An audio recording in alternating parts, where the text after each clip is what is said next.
Solar Scarabs and the Camelot Kings. Our first set, I think, surprisingly quick. The Jade Dragons firing out of the gates on all cylinders right now. 3-0 to start off this weekend up against the Olympus Bolts, who just didn't have much of an answer in our first set. That means the Titans await the Jade Dragons in a very exciting set tomorrow afternoon. And the Atlantis Leviathans will be awaiting the winner of the Camelot Kings versus the Solar Scarabs. And then, of course, remember, if you go to the grand finals of the Phase 3 playoffs, you get an automatic berth to the Smite World Championships. You get to avoid playing in those placement rounds a little bit later on. Neoma, let's talk a little bit about the first team here in this matchup, the Solar Scarabs. Why don't we get into picks and bans for Game 1? This is what we really have you here for, the hard-hitting analysis, not just your good looks. We want you here for all of your analytics as far as the draft strategy goes. Now, I've got nothing going on up here. You're on your so own. it's just the good looks. Got it. Oh, this is fantastic. I get to just call all of the picks and bans. Jokes aside, 8.11, big changes. Feels like the mid lane maybe the heaviest impacted as far as straight up build path goes. I know Soul Lane, Warriors feel a little bit better. Final K said so himself in that post-game interview. Support role in general. Obviously, you're home there in support. How's that feeling in 8.11? Do you think the meta as far as God selection-wise has changed all that much? It feels like the meta's changed a little bit. It's hard to say exactly. We haven't been practicing this last week, so I think a lot of things have changed. A lot of different teams are switching things up. We saw a little bit of Jing Chen. We saw him leading up to these playoffs, but not very picked up until now. So it'll be tough to say, but I think a lot of the same picks will be strong. Tara obviously can't be selected today, and she was a heavy priority pick, so maybe that leaves a little bit more leeway for other teams, because when you have a pick like that has to be taken first, it doesn't leave a whole lot of room for much else to be played in the role, so we'll have to see. Yeah. You know what? That might be like an indirect nerf to the Kings, because genetics is so good on that pick that, Tara not being available might change some things up here. That said, genetics has been playing pretty consistently well. And now he's here on LAN. His God pool might change a lot too. We'll have to see with the low ping. Oh my God, they're live on LAN. It's crazy. We're coming back to it again. It's a game of threes. Yeah. Neil, we've done it twice. At some point down the road, we're gonna have to get back to it one more time. Camelot Kings will round out their first 3 bans with a Kali Interesting. ban. I want your take on this, because it feels like the Solar Scarabs, especially it was into like Cthulhu Morrigan comps, they really liked the triple chin size. Kali in general, surprised at all that the Camelot Kings put some ban priority towards that pick against Scream, or not really? Against Scream, not really. If it was another team, I'd be surprised, but looking at these bans, this looks really similar to what my team was doing in the best of 5 in the group stages against this team. We had a lot of troubles with the Hades, just a lot of pressure on Soul Lane, and then Scream was just getting to late game every game on the Kali, and he was making it look like an incredible pick, so not surprised. Or on Hell, though. Oh, come on, guys. Have some self-respect. Have some self-respect. Hell was banned like all first set, so we didn't have to worry about it there. It's going to be a long day. Oh, no. Might be a long day. Yeah, but that's good. We get to hang out. That's going to be fantastic. I know I said, oh, no, but I was thinking the opposite, Right. No, I get it. I was going to oust you there. During our video, you threw some compliments my way that you thought were just... I don't know if I did that. No, maybe it didn't happen. No, you're right. I'm wrong. Olarun ends up being picked up here. Olarun has felt interesting, I would say, in that the Sanctified Field clearly is a good ult, but counter-pickable. Yes. With the Solar Scarabs, Ardio, Camazot's, Geb, how do you feel about those 3 picks going into the Olarun specifically? Well, looking into the Kings draft, the Olarun already fares really well into the Ardio and the Geb, the front line. Camazot's is a great matchup to Olarun because you can go into the air for CC immunity. You don't have to be worried at all about the Sanctified Fields. But already, I mean, with the Kepri and the Hell to back up the Olarun, and you only have 1 Camazot so far, it doesn't look like your dive potential is that good. And when you have Sustain on a team with Olarun and Hell both, if you take these poke engagements, you're just going to lose every single time, right? They have so much sustain. They're really hard to dive, and Ardio Geb, like I said, do not do a good job of all-inning these characters. And here's the good news. If you finally get someone very close to death on the Camelot Kings, they have a Scarab's Blessing right on the other end to make life just a little bit more difficult. Camelot Kings, they want to corner the market on annoying healer picks. They'll take Hell and then ban Aphrodite. They won't give the Solar Scarabs that opportunity to pick there out of the mid lane. Solar Scarabs will take the Erlang Shen off the table. And so both teams They pick up their support pick in that first wave, and then a bit of a different look there where both of the carries for the Camelot Kings locked in, and then what we're assuming is solo and jungle for the Solar Scarabs to follow up on that. So there's still a lot of viability, I think, Neil, when you look at like Baronic and what he likes to play, and Stewart there as well. I mean, Hell and Aphrodite, Morrigan are the 3 mid laners that are gone. Still feels like there's some good value picks that can synergize with that Book of the Dead. Yeah, absolutely. I'm interested to see what people are going to be playing this week, given that Book of the Dead. We saw Ven earlier today play Raw, and that pick has not been played in a long time. It kind of looks to me like it just checks some of the boxes some of these teams like. It can buy Book of the Dead pretty easily, and it has sustain. So it seems like Raw would be some sort of pick teams would look for. And I think the Solar Scarabs might want to look up some character for sustain for themselves, because like I said, it's just tough right now if you're going into 2 healers with no sustain. Do you think, Camazotz has self-sustain, RDO, a little bit of healing in her kit. I think the Aphrodite then, to your point, Neil, a good ban by the Camelot Kings, because if you're looking for just sort of direct sustain, Aphrodite draws that fantastically. So somewhere else, you'll have to grab that if you're the Solar Scarabs. Won't be the Soul either. And then Gilgamesh, Erlang Shen both end up getting banned out here. Would maybe be surprising if it were against anyone else, but it feels like Captain Twig has been pretty successful this year on those kind of warrior-style jungles. And so maybe no surprise here that we see both Erlang Shen and Gilgamesh banned away. But then Nike out of the solo lane still continues that reign of terror, shielding the name of the game here nowadays, and Nike's got a good one. Yeah, Nike's going to be a bit on her own, it looks like, in the late game team fights, with Olrin and Hell not having very good follow-up. It looks like the Kings just want to sit back in the back line. And what better character than Nike to sit up front, tank damage, really safe pick. So I like the Nike pick a lot, but I mean, right now in this Kings draft, you kind of have to be worried about how are you going to fight in the mid game before that Nike comes over. I think that the Gilgamesh and the Erlang bans are really good. These facilitating gods on Twig, someone who can go in first, make use of that Kepri ult. So I think that the Kings are probably going to be looking for someone on Twig to be able to make an impact early to try and carry this draft to late game. Neil, do you think, and this is more specific itemization-wise, do you feel like Sunder starts to become a little bit more necessary with, the Bulwark has been where it's at for a little while. Nike's still pretty popular. Now with Book of the Dead coming back into the meta, we've already seen some massive shielding numbers. Do you feel like Sunder suddenly starts to be a little bit more necessary in some of these comps? Yeah, absolutely. I think Sunder gets really good value, but it's not always easy to fit in. When you have a Hell and an Oleron, you want to be buying an Ankh. Right. So in support, if you want to blink, you only have one extra option. Do you get Sunder or do you get Ankh?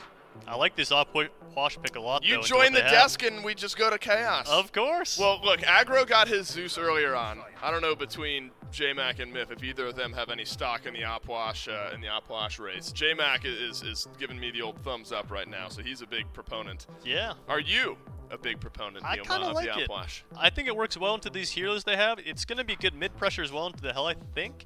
And on top of that, too, I mean, it's just a character that synergizes really well with Book of the Dead. He's pretty immobile, so one of Opwash's big drawbacks has always been the fact that he's just easy to kill. And with this Book of the Dead, that stops a lot of this dive potential. And also looking in their draft with the Kepri, you have one less person who's going to be hitting you in these fights, right? It'll be Nike Huntbats. Yep. That Book of the Dead really gives you a lot of survivability against only two people. Here. This, to me, screams they've got a little, maybe an extra trick up their sleeve. Yeah, this is not exactly what we were talking about during the caster's thoughts. It wasn't the triple kin-size Kali composition, and instead, it seems to me that the Solar Scarabs have made a great adaptation to this new 8.11 meta.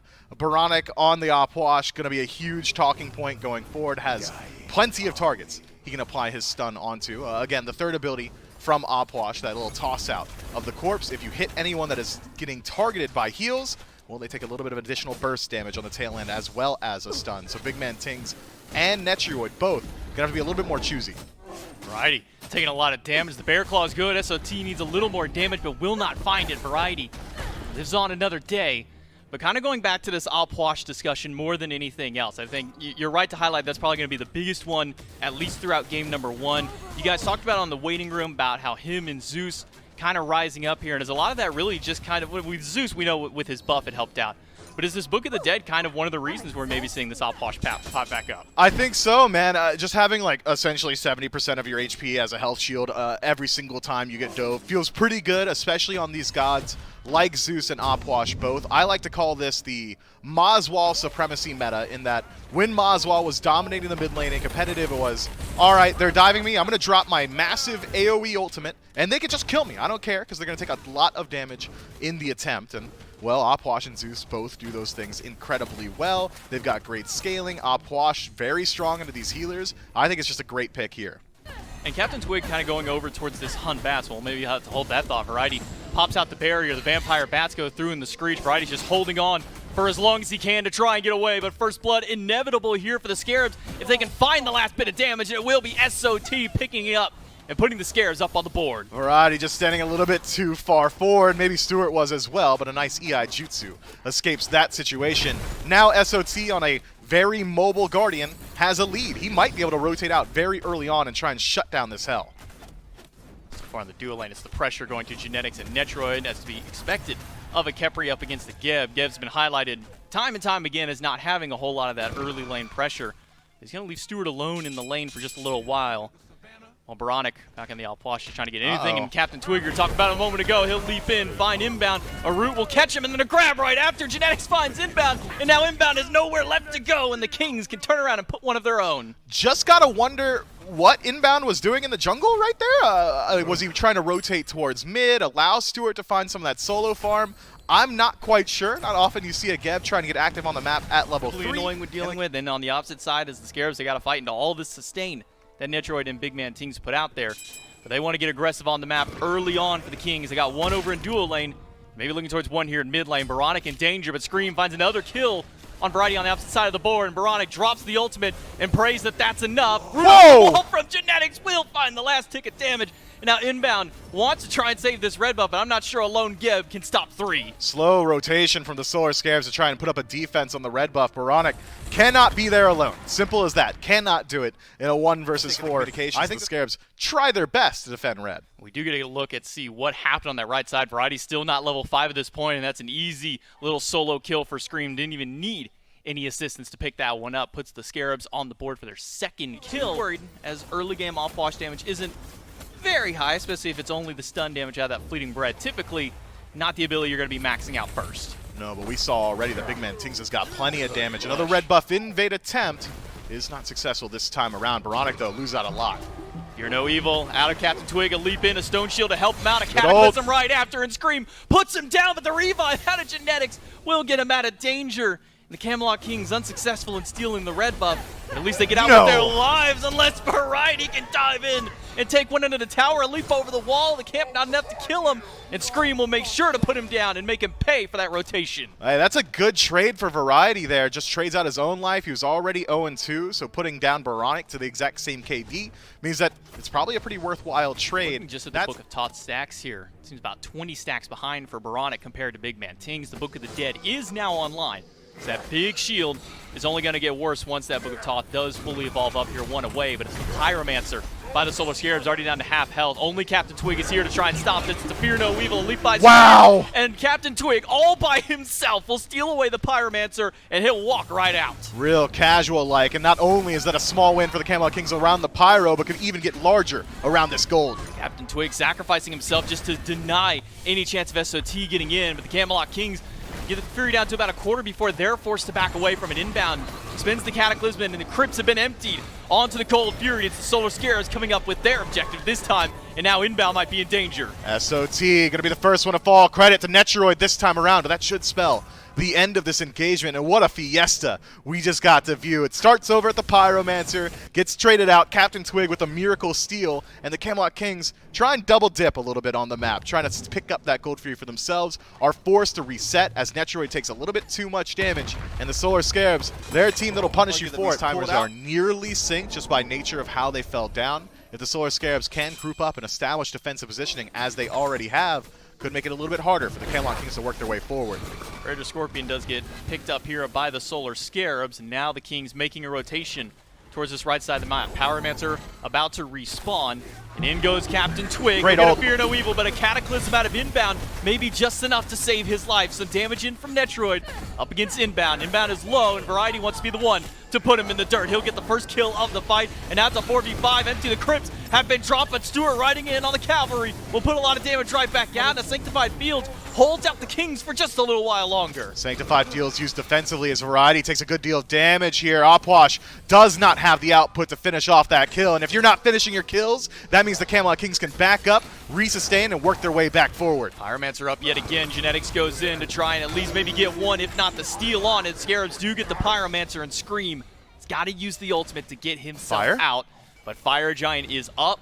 Only a couple of ultimates up across the board, but that's just Genetics, and SOT, well, he's dead and he's a stand switcher anyway, so it's really only Genetics as far as the ults are concerned. Variety leaps in to find Baronic, and already down to half health is the Mage. Aegis expended, Captain Twig goes in, and the Stone Shield expended out of the support is not enough to save the life of the mid laner. And the Camelot Kings can yet again back up, resustain, and maintain threat on this objective. Fire Giant pulled, and the Solar Scarabs have to stick around. Fire Giant started up, Scream inbound, and Stewart here to try and stop this one. But again, it's Variety diving in aggressively, and the barrier is bullying Stewart. He's going to have to use everything he's got to try and get out of this fight. Into the mist, while his frontliners try and soak up as much damage as they can to help him out.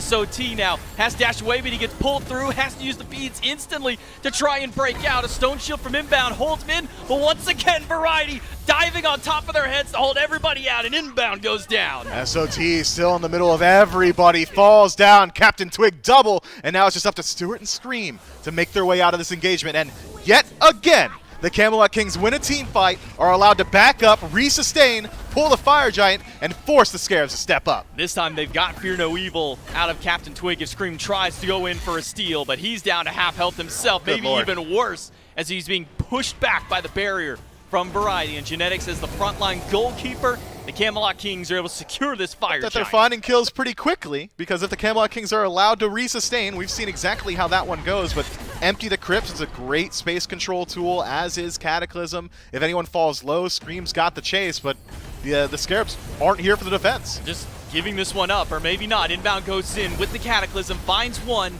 and some damage dropped out of Netroid.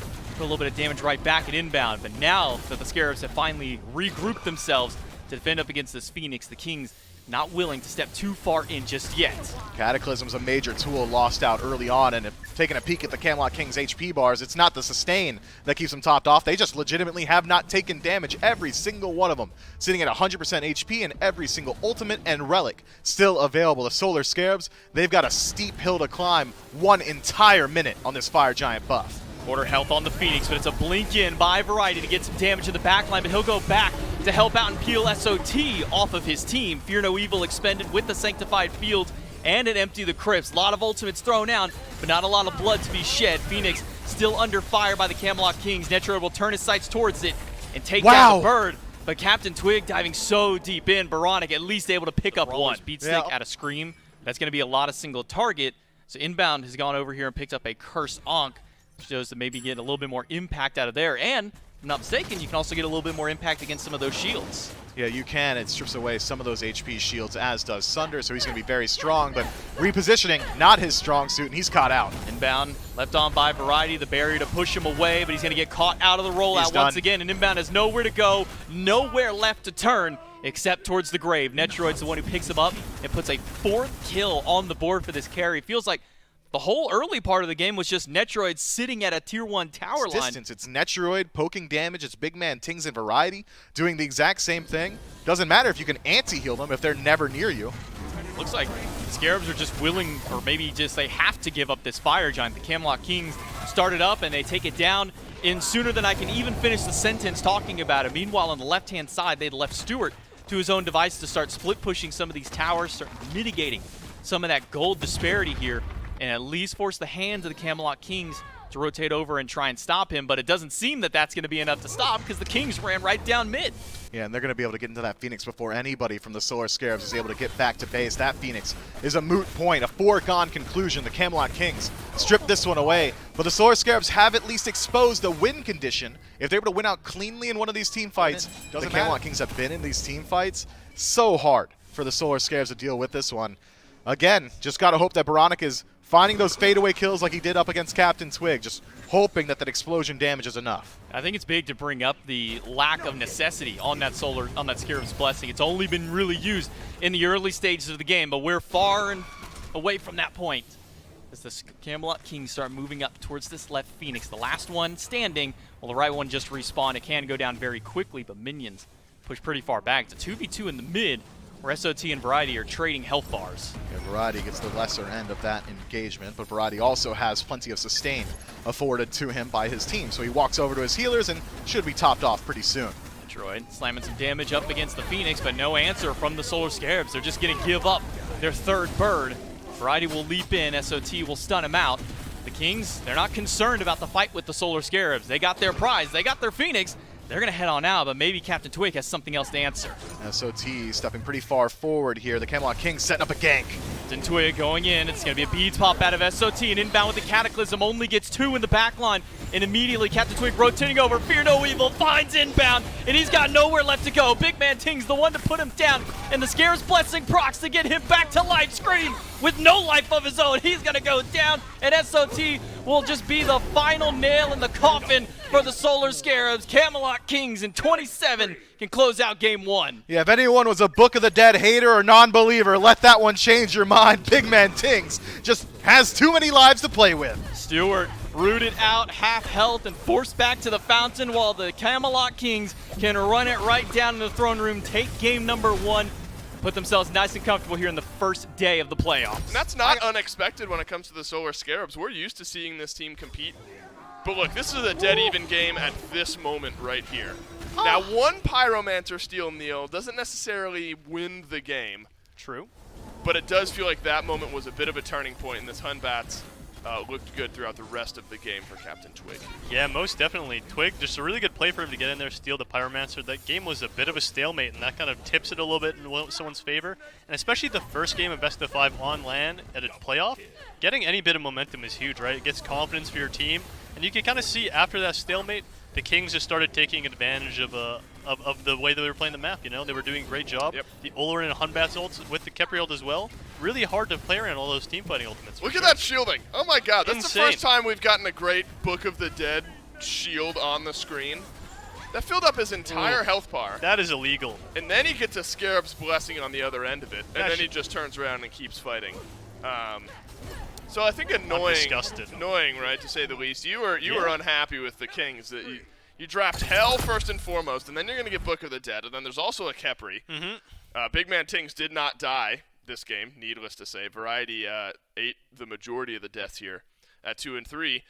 And Baronic on the Opwash got off to a rough start. It was a slow start to the game for Opwash, and it was just never able to make its way into relevance as the game went on. Yeah, absolutely. As soon as you die anybody on your team, it's really hard to get your footing back in the game. After that death, they can put up a lot of wards in your jungle. Someone like Opwash, hard for you to walk. But mentally, maybe a bit frustrating. Yeah, for sure. Like you said, like a Pyromancer is not really going to make or break the game, but mentally it can definitely set you back. And I mean, at the end of the day, when Gold Fury still up a Blink Hunbass ult as well, is nothing to scoff at. If your team still grips for gold, that could be useful for you as well. So, gotta be making sure to just take advantage of the situation even if something goes bad.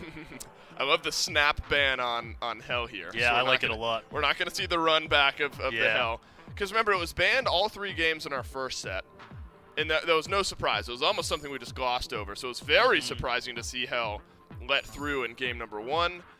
And then the complete pivot from the Solar Scarabs. Not only do we not want to deal with Hell, but we don't want to deal with the Olorin either. And so the Kings in a unique spot here. They only get first pick.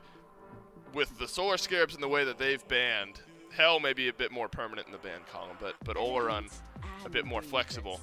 That's going to leave now 2 picks open to the Scarabs, but Yamoja first and foremost as a support player, Neil. I'm sure you love getting your pick first out of the gate, especially if it's a Yamoja. Yeah, she's a lot stronger now that Terra's not in the meta, in my opinion. Terra has a good matchup with Yamoja. The root and the stun, you can't really avoid those as Yamoja. You can't knock up Terra. The ult is really good for survivability, so even if you trap her, it's not that strong. So first pick Yamoja definitely getting a lot more value now that Terra's not in the scene. What was it on Twitter? You and the coaches, I think, were going back and forth on this. Was you were supposed to say something nice about one of the coaches and something mean about one of the others? Do you remember what that? Yeah, I don't actually remember that. I don't know who was actually talking No. to me. Got I'm not really sure about that one, but Neil unable to be swayed by outside forces, I guess. I refuse to talk about others when they're not here. It'd be rude. Well, I mean, they're just down the hall. I mean, Yeah, bring 'em just here. a stone's Bring 'em here. throw. I'll say it right to their face. But not when they're But in the not- other room. yeah, exactly. You know what? You're a man of honor and Thank a you. man of integrity, Neilma, and I appreciate you for it. Let's catch back up, though, with the picks that we've got here. Yamoja and Erlang Shen. What's our take on Erlang Shen? Because was the meta, right, for a little while early on here in Season 8. Kept on through with the Warrior jungle meta. Assassins became all the rage there for a little while. How do you value Erlang Shen nowadays? I think Erlang he's a good god. He has a lot of pressure and brings control and engage to a team comp. And when you draft Yamoja first, kind of the same thing as Kepler, it's really tough for you to go in first all the time. So having a character that facilitates that engagement for you is really important. Someone to just get the fight started for you, because when you're Yamoja, you put up your walls afterwards. You really help your team with survivability from your 2s, and if everyone's grouped up as well, your Rivers Rebuke is going to be getting even more value. So I like the Erlang pick a lot here. Also got a good matchup into Izanami. Izanami, not a great character surviving. When you get blinked on by Erlang Shen, Right. you're not feeling good. Coupled with the Camazots, this Izanami could have a lot of trouble living this game. So Bobby might elect to go for something like a Geb maybe in this spot to try and help her survive, given that Izanami's also got really good wave clear, which is something that Geb really struggles with. Right. So wouldn't be surprised to see something like a Geb picked up here. And you have to imagine if the Solar Scarabs don't pick the Geb in this spot, the support bans would be something, or if they don't pick a support in general for inbound, that'd be something the Camelot Kings would identify, would maybe put some ban presence towards in their final 2. Normally we see Erlang Shen or Camazots. One of the two has got to be over in the solo lane. I think I'm more used to maybe seeing Camazot solo than I am Erlang Shen solo. If we're going to operate under that assumption, first of all, you can tell me if I'm wrong. Second of all, do you think Camazot still functions well as a solo laner versus a jungler, and maybe vice versa? Do you think Erlang Shen has some value at a solo? I think that the Camazot's definitely a better solo pick, especially into the Nike. I think Erlang probably gets dominated in that lane by Nike, and Camazot has to stay in this kit, which is really good. So I think he'll fare really well in lane. And I think Camazot's is a good character in solo lane still when you want to dive. And like I said, to this Izanami, you have a clear target who you can be going on with this Erlang every time. So you already have clear direction in the fight, how you're going to play it. So I think the Camazot's is a fine pick. You know your matchup, you know someone you're going to be diving. So I think definitely a good Camazot's game from the solo lane. Doesn't end up being the Geb, but it does. Xing Chen does get locked in here for inbound. So that'll free up some ban presence from the Camelot Kings. Go towards the jungle, maybe take the Gilgamesh off the table. We won't see Hell or Aphrodite here this game, so something different out of both mid laners who still both need their picks.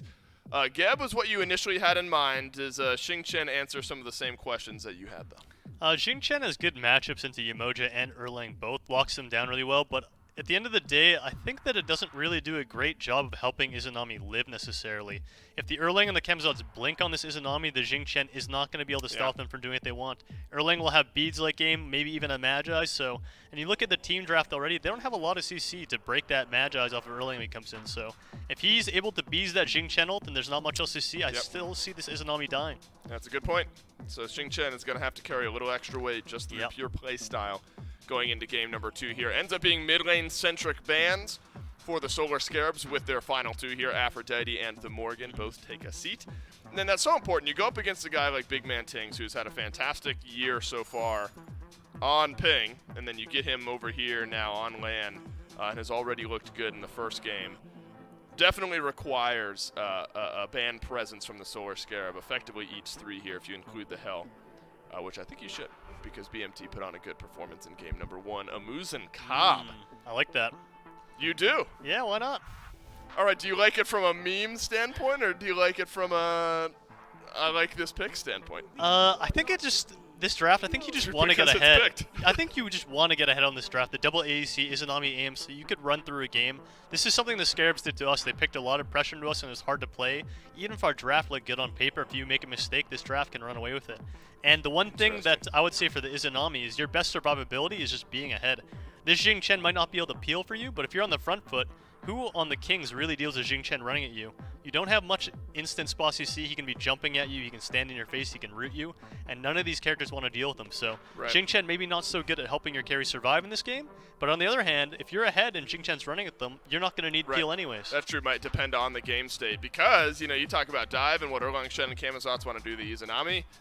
Muzen Cobb a little less mobile. That's something that the Erlang Shen and Camazotz can take advantage of. Looks like more of a traditional mage, purely by class sense, for Big Man Tings in game number 2 with the Chang'e as the pick, and then Jingwei rounds out the draft here. Let's start with the Chang'e. This is something that has been what feels like solely the Valkyries, and Zeros likes to play this pick, and it has looked good, admittedly, for the Valkyries at times. Do you think that this Chang'e pick fits in well with what the Camelot Kings have drafted? Yeah, I think it does a good job of just adding a bit of control to their team comp. If you look at their team comp, like I said, they lacked a lot of CC. Erlang's got good lockdown. My question a little bit with the beads pickup, but typically Chang'e's been going with the Aegis Blink, now seeing this Naja kind of forcing this beads pickup. Yeah, Windfire wheels are incredibly strong, and you don't want to get taken up into the air, especially when you've got an AMC flanking you. So I agree with the beads pickup early on. The Solar Scarabs seem to have been reading the patch notes, J-Mac, because they've got a triple buffed composition here. Jing Shen now has some cooldowns, a little bit shorter, CC a little bit more consistently, Ferocious Roar deals more damage. Baronic has Defense Shred on his ultimate, and Scream does a little bit more damage with a Universal Ring Toss. But I still don't think Naja is a great pick.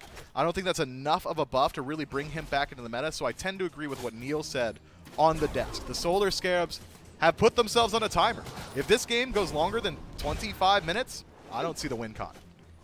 Another thing to probably look at here would be ways they can apply that anti-heal. You're going up against Yamoja, Harter alone, usually warrants at least 1 or 2 anti-heal items. Then you throw a Chang'e in the mix. And I think maybe talking a little bit about that Lotus Crown here, is it something that maybe you pick up on both of these gods to give them some of that extra physical defense, or you just leave that only to one? And if so, which one do you put it on? It's only got the hives for some extra movement speed, some extra attack speed. Unlike a Zeus, you can just have the hive dropped out just about anywhere. It gives them a little bit of vision too, which is something that sometimes goes a little bit overlooked, is when you can throw those hives out there and have some vision in some of those little nooks and crannies. But Scream's going to have to find his way out of here. He'll use the Windfire wheels to get out of the ultimate from the support, but Genetics is doing just fine on the bottom end of the fight. It's Captain Twig, the one in danger, half health, and being pushed up against the wall, but he'll be sustained back by his own ultimate. With Variety rotating over, SOT might be looking the wrong way, has to use his own ultimate, but no blood to be spilled on this right side. Baronic slowly making the rotation over, but pass incredibly slowly and safely, so is not going to get involved. Can't say the same of Netroid.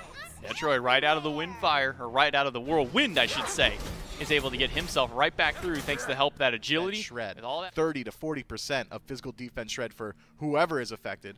Baronix is a little bit more single target with the Stinger, but you only need to kill one when you got a double Hunter comp. Bound playing aggressive over by the red buff, but still holding on to his ultimate. Meanwhile, Stewart lets his rip up against Netroid, but doesn't get any relics, doesn't get an ultimate. So Netroid will be A-okay, and with Genetics rotating over, Stewart can no longer continue his aggression. All that fighting to try and get started for a purple buff and for a red buff, but the red buff does go the way of the Kings, while the purple buff may be going here towards the Scarabs. The Scarabs hovering around. Skyhook used by Inbound just to create some space. And the Camelot Kings with Jingwei all the way back in base don't want to stick around. Variety once again against Scream here. This time the Camazotz is in the solo lane, not the jungle, but it's the same story that we saw in the game number 1, SOT. Big whiff. Able to juke out a little bit of damage there. Variety eats a couple of tower shots. He's going to have to back away. Only a Blackthorn, so no defense, and maybe not a whole lot of defense left for Big Man Tings. He does have an ultimate out of his support, and with the help of Captain Twig, they take down Baronic for first blood. Yeah, get used to seeing that. Baronic just lost his bead, so I'm expecting to see it very shortly yet again, as Scream just has to watch on from a distance as he loses out on some farm. Small camp, though, able to take that one back. Universal Ring Toss, finding some value here.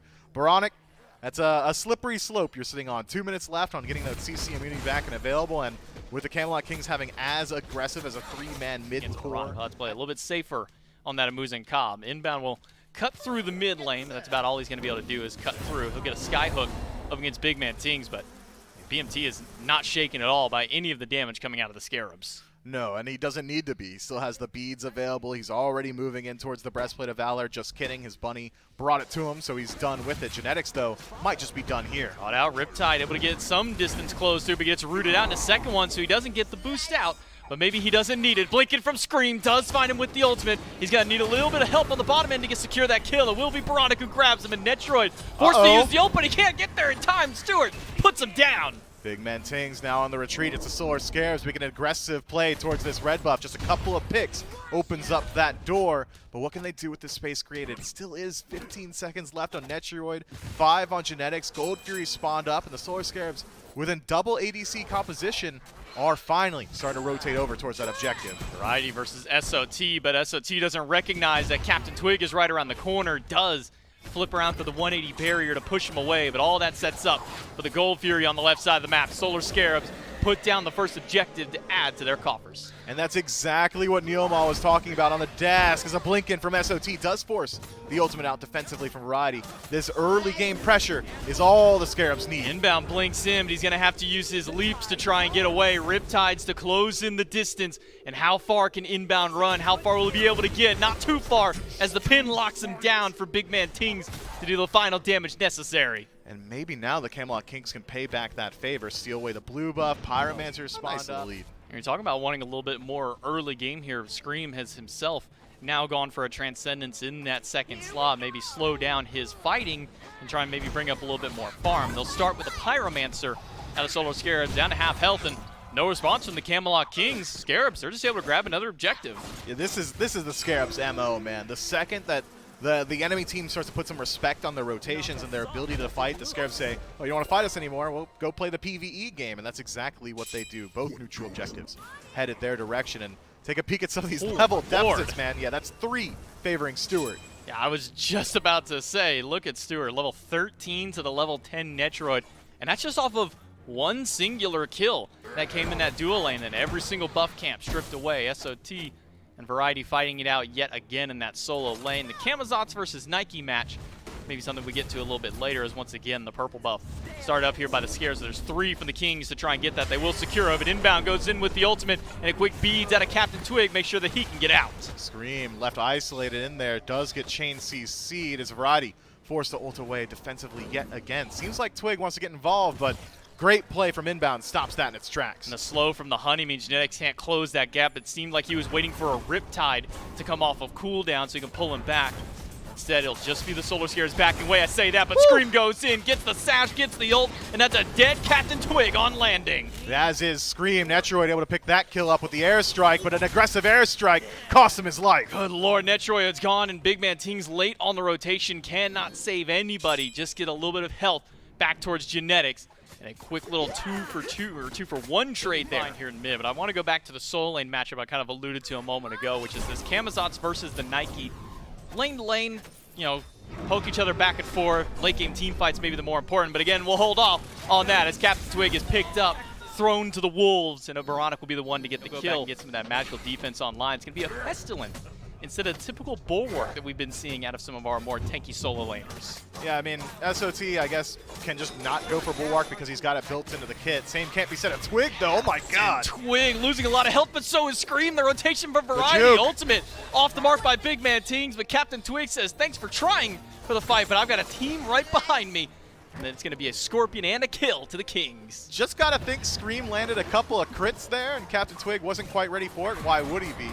Similarly, the Camelot Kings have to show up to put up a defense with the Solar Scarabs take it. Reverse Rebuke is used. SOT and Boronic low. Beads out of the Hunter. Nitro trying to fight through. What? But will he have enough health to get through? No, the bees and the bluestone tick his health bar away. And Genetics has to use the beads just to get away from Inbound. Riptide will not save his life. He's pushed against the wall and nowhere to go. Man, Boronic just stands his ground, says, look, I might not play the most Hunters in the league, all right? I know I'm a mid laner, but I'll certainly land my auto attacks and my Stinger. Netroid gets the memo a little bit too late, tries to utilize that ultimate defensively, and dies to the dot damage. A bit earlier today, he said, sometimes the powers that be in Smite are just on your side. You lose an objective or a buff to a ferocious roar or the dot damage from a Kepri, and you just know it's not a lucky day. There's another dot damage that gets this one. No, it will be the Solar Scarab. Scream picks up Variety and throws him up into the sky, but who's going to wait for him on the tail end of the fight? It's going to be Stewart with an ultimate, gets the Dark Portal, and Variety has to use the Bat out of Hell to get away, and Genetics going to try and divide the attention by throwing a Riptide out.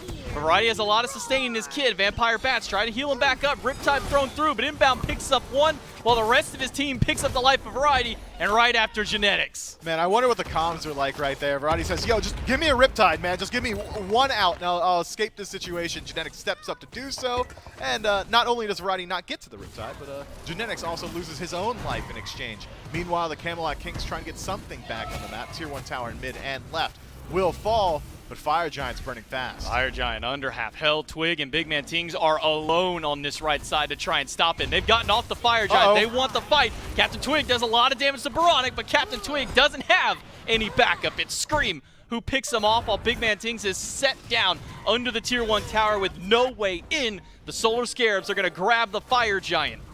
And they do it easily and convincingly, to say the least. Fire Giant on 5 members. Gold advantage as well, and plenty of gold left to be taken on the map. The Camelot Kings do the best that they can with the cards that they've been dealt. It still is a massive deficit for Netroid, so his impact in the team fight would have been minuscule. So instead, it's a 2-level lead by Inbound and a 4-level disparity between the Hunters. That's where a lot of this lead seems to have come from. Variety, he'll be able to leap over the wall to get back away. But the Solar Scarabs, their dual lane has stepped up here in game number 2 along. We cannot discredit Scream any for what he's been able to do. 2, 2, and 6 on this Naja.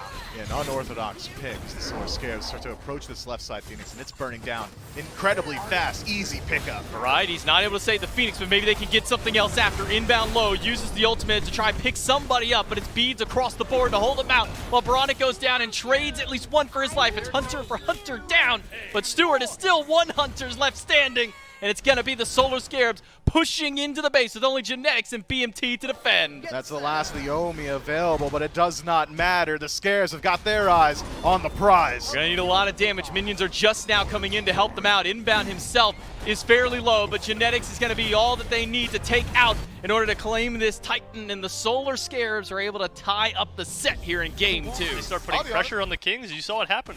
Their early game composition, 2 Hunters, that's what it's designed to do. So the second they started grouping up, they just never really felt like they took their foot off the gas, and they just ran away with the game. Really well played by them. Yep, agreed. Scream had a great turnaround here in this game. Look at this. I mean, you're going in at sub 50% HP.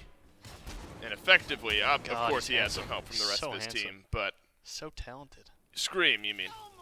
Well, I mean, most of them.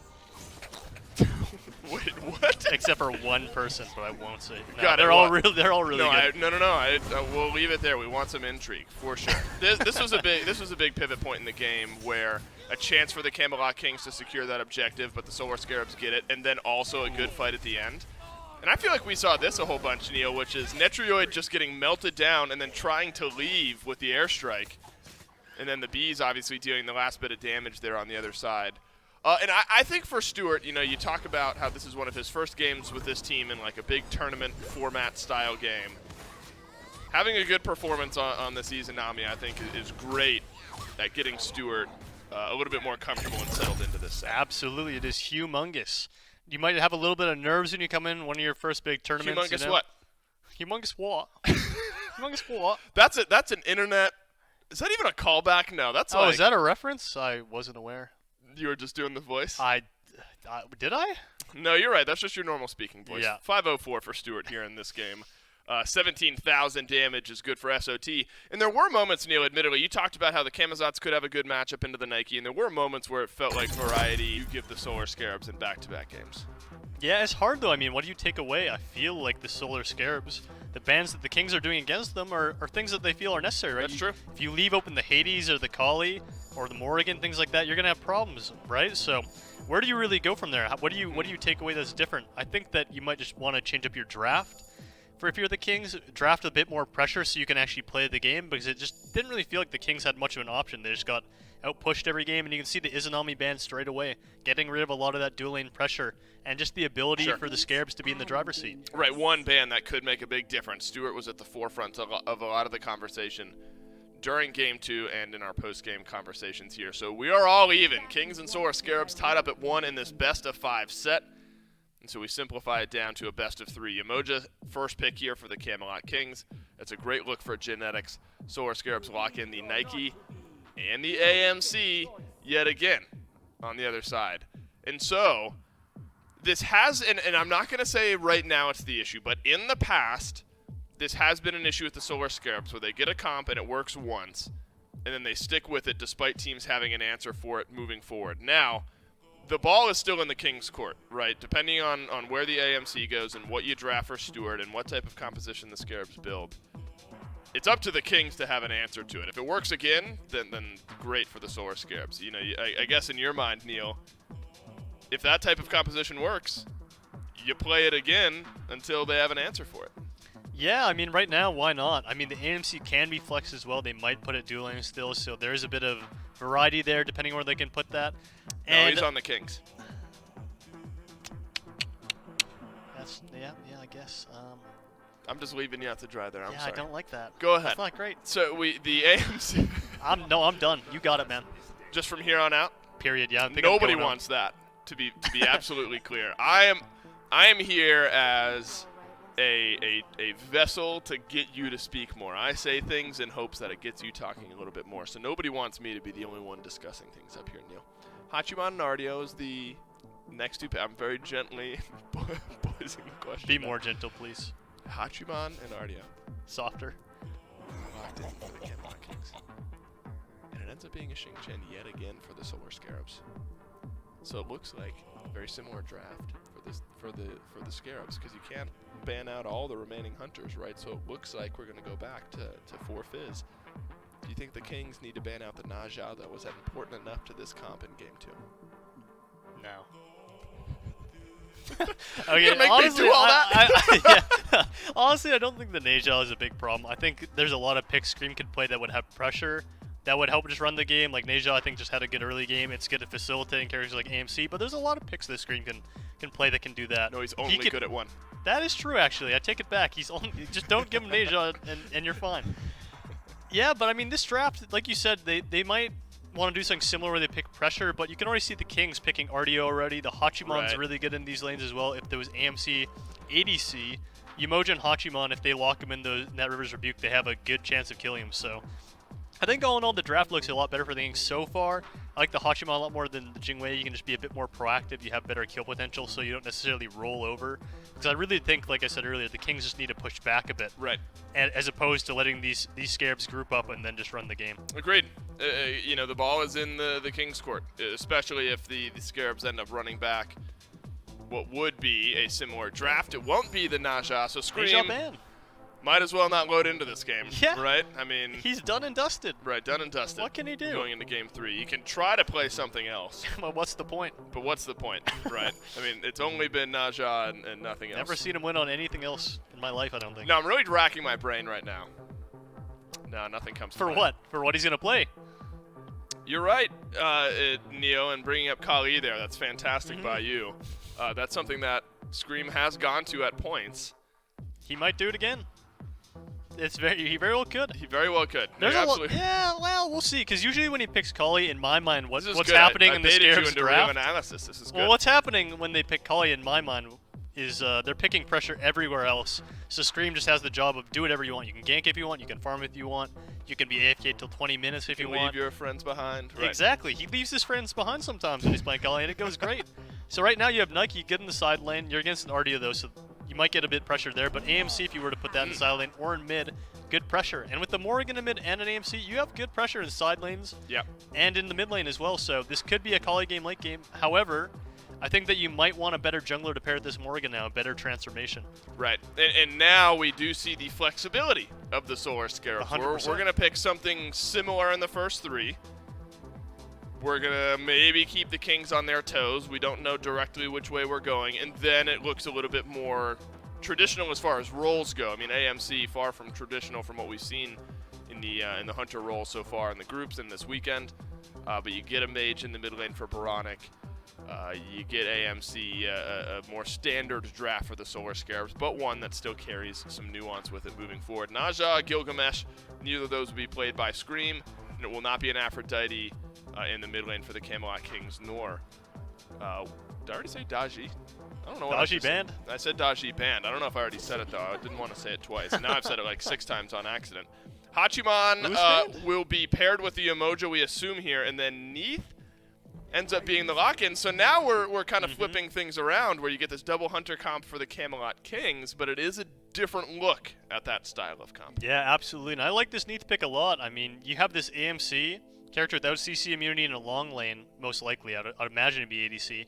And with the Emoja wall, the Hachiman ult to follow up, this AMC, if he comes into vision and gets ulted, they can follow up really easily on him. So I think they're going to have to put a lot of emphasis on keeping this AMC alive, playing through that dual lane, and just having bodies around him. Because if you leave this guy alone, he gets Neath ulted, it's kind of curtains for him. So Yep. I like the Neath change, though. It's a lot more pressure in mid lane as well, and I think the Kings just want to be in the driver's seat this game.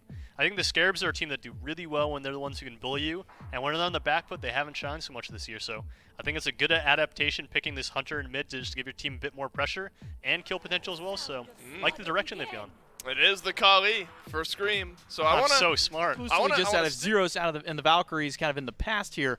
But Mifflin, how do you kind of feel about the Neath in this composition for the Kings? I think that Neath has some good matchups in that Stewart is playing an immobile Hunter in the long lane, so you could just kind of send your Spirit Arrow down that way, or World Weaver, rather. But the survivability of Neath that Neilma kind of harped on a little bit is a major downfall, especially up against gods like Kali, who kind of just chase out the backflip. It's very telegraphed where you're going. You got good damage output. The second you finish up that first item, the dive potential in the team fight as well kind of really makes it hard for the Camelot Kings mid laner to survive those fights as well. So I think that Big Man Tings kind of needs a big performance in the early game. If he pulls a lead, a lot of those weaknesses are kind of shored up. You don't want to dive the guy who's 3 levels up. And one of the things I talked with Stewart kind of in the pregame in his little interview is that, you know, they're one of the scrappier teams here with the Solar Scarabs, and I asked him how that kind of pans out up against a team like the Kings. And one of his biggest concerns was it's kind of hard to just fight the Kings early on with their playstyle. You think that still kind of rings true, especially with the draft that they've gone here for the Kings? Yeah, the Kings have got good counter engage. Genetics has phenomenal peel. I don't think it's Hachiman either. Heimdall's the safest god. Fair Heimdall's point. like bar none the safest hunter in the game. So going between these two maybe then. Coin toss. It's not really that different. Inbound needs to be a little safer himself. He'll be able to use that second leap to get away. Genetics has the stun, but Inbound has a blink, and that gets him away from the stun out of Genetics. So Camelot Kings do secure their purple buff, keeping that one away. And on the right side of the map, once that level 5 hits out of BMT, it's a nice and easy kill, but maybe it's not even necessary because Variety is the one who picks up first blood. Yeah, Big Man Tings doesn't even get the assist credit. Maybe Variety should have just allowed the kill to go over towards Big Man Tings. Maybe again. pick up a Transcendence. Not sure if he had the goal necessary to do so, but we get to see kind of what led up to that event, and it was just a classic case of I have more abilities and just deal more damage than you do. So Variety's able to pick up his own little solo kill there. 6 on this RDO and already finishing up that mystical mail. SOT, on the other hand, has not gone towards traditional survivability. The axe no longer giving you protections, now a fully aggressive pickup as well as going in towards that Blackthorn hammer. You get HP, but no defense. Big Man Tings will use that backflip to get away, but it's another grouping by the Kings on the right side, and SOT is going to have to find some kind of path out, but it doesn't seem that the Kings are necessarily interested in going for the kill here. They just want to strip away this blue buff and keep as much farm and experience from SOT as they can. Variety will still be here to at least deal some damage back at him and maybe set up for the team, because once again, here comes that World Weaver and Captain Twig right on the back end. It's a shield out of SOT, but how long will that delay his life? Maybe for not much longer. He'll leap over the wall, but Twig's got a leap of his own, and he'll take him out. Yeah, SOT just in the wrong place at the wrong time. Their opposite side of the map has nowhere to run away to as Inbound. Getting a little bit aggressive in this purple buff, maybe able to steal this one away. Oh, nope, it'll be an EI Jutsu out of Netroid to stun out Inbound and one more basic after to secure the buff. Now level 6 for the Hunter, and Variety level 7 on the RTO, 101 to his name.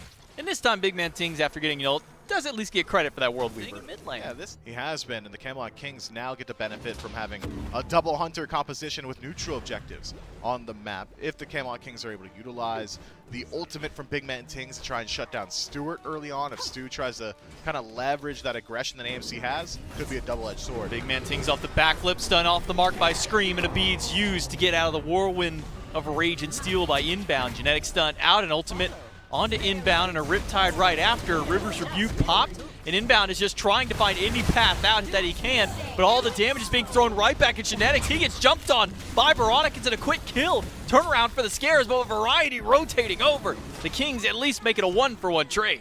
They do. The Solar Scarabs still hovering nearby. Variety on his way back to lane, but the remaining Scarabs are still incredibly healthy.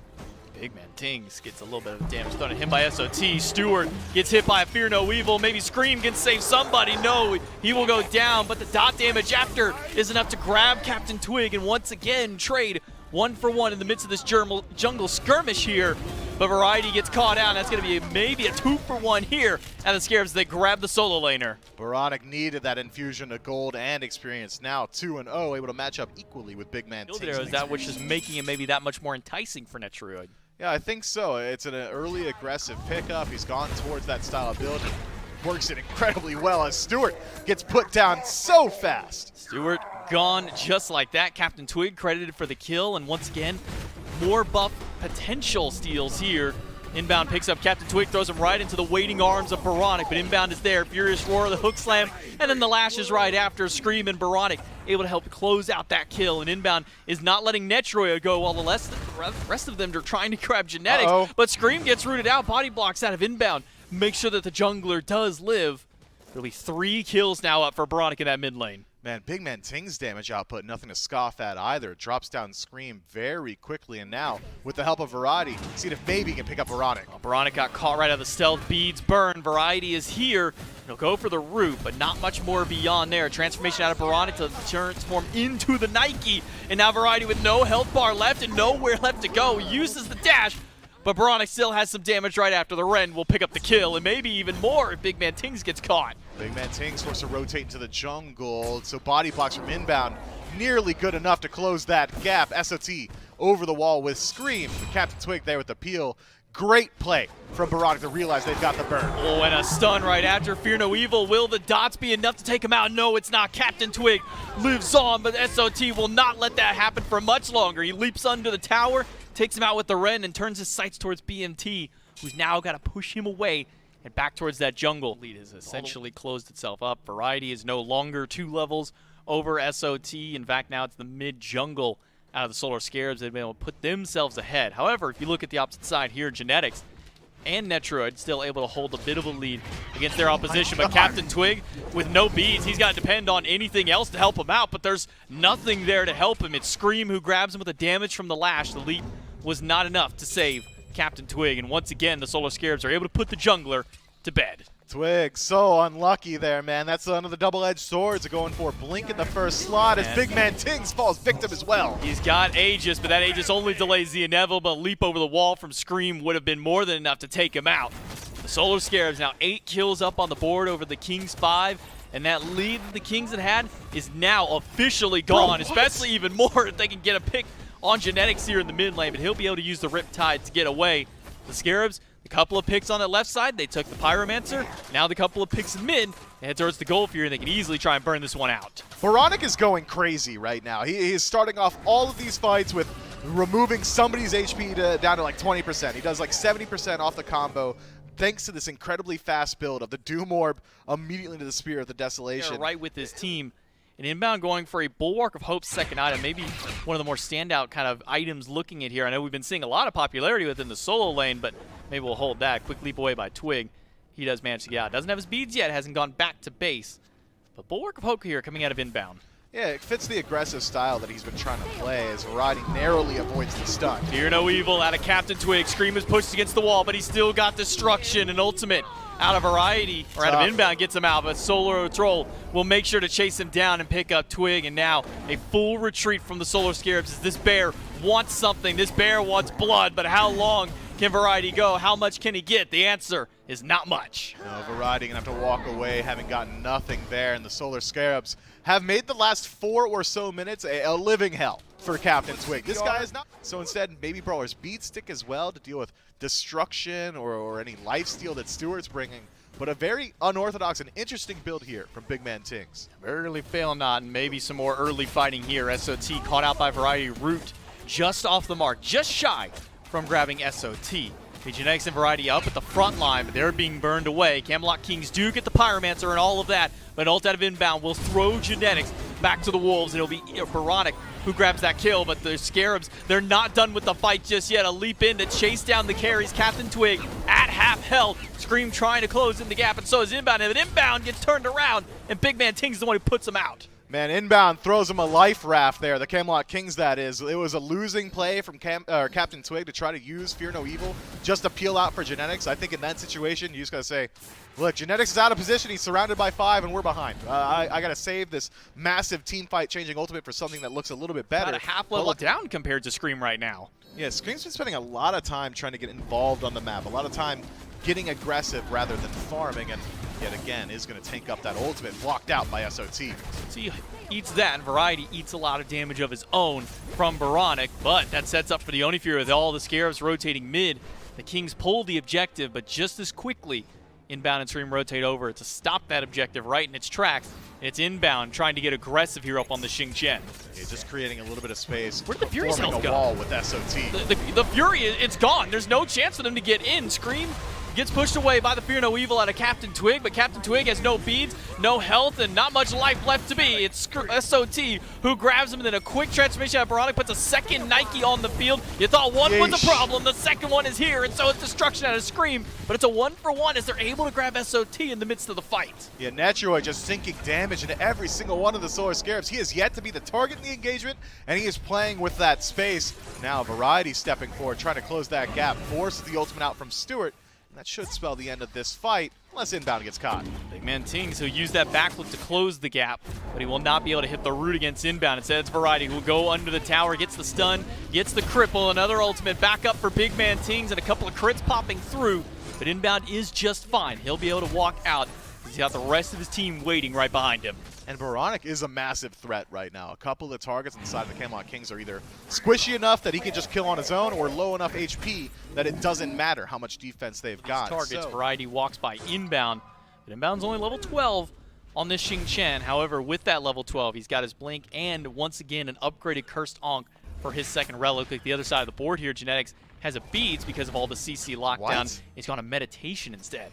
They just pulled the fire. They just straight up pulled it. The Solar Scarabs are heat checking the Camelot Kings, and the Kings are here. Variety is the only one at the front line here. Captain Twig, well, he wanted to fight, and maybe that Fear No Evil was just enough. No, Baronic is able to get the last source of damage out there to take him down. Now Variety and Big Man Tings forced into the mist as SOT and the rest of the team zone them away as Fire Giant is being burned away by the rest of the Scarabs. The carries are dealing the damage. The World Weaver comes out, but it doesn't find the target they were looking for. Scream is holding on to this for so long. They do get the Fire Giant, but they lose Inbound. Scream, very low HP, immune to death with the destruction, and Variety, not as lucky, will fall down. Double to Stewart. What can Big Man Tings do? Maybe a little bit here as the Solar Scarabs are low, but I'm not confident in his ability to take the fight. Oh no, Netroid walk away. Baronic though gets rooted in place, and now Big Man and Netroid can turn it around. They pick up 2 in the midst of it, and the Fire Giant that went so well for the Scarabs, they were able to kill 3.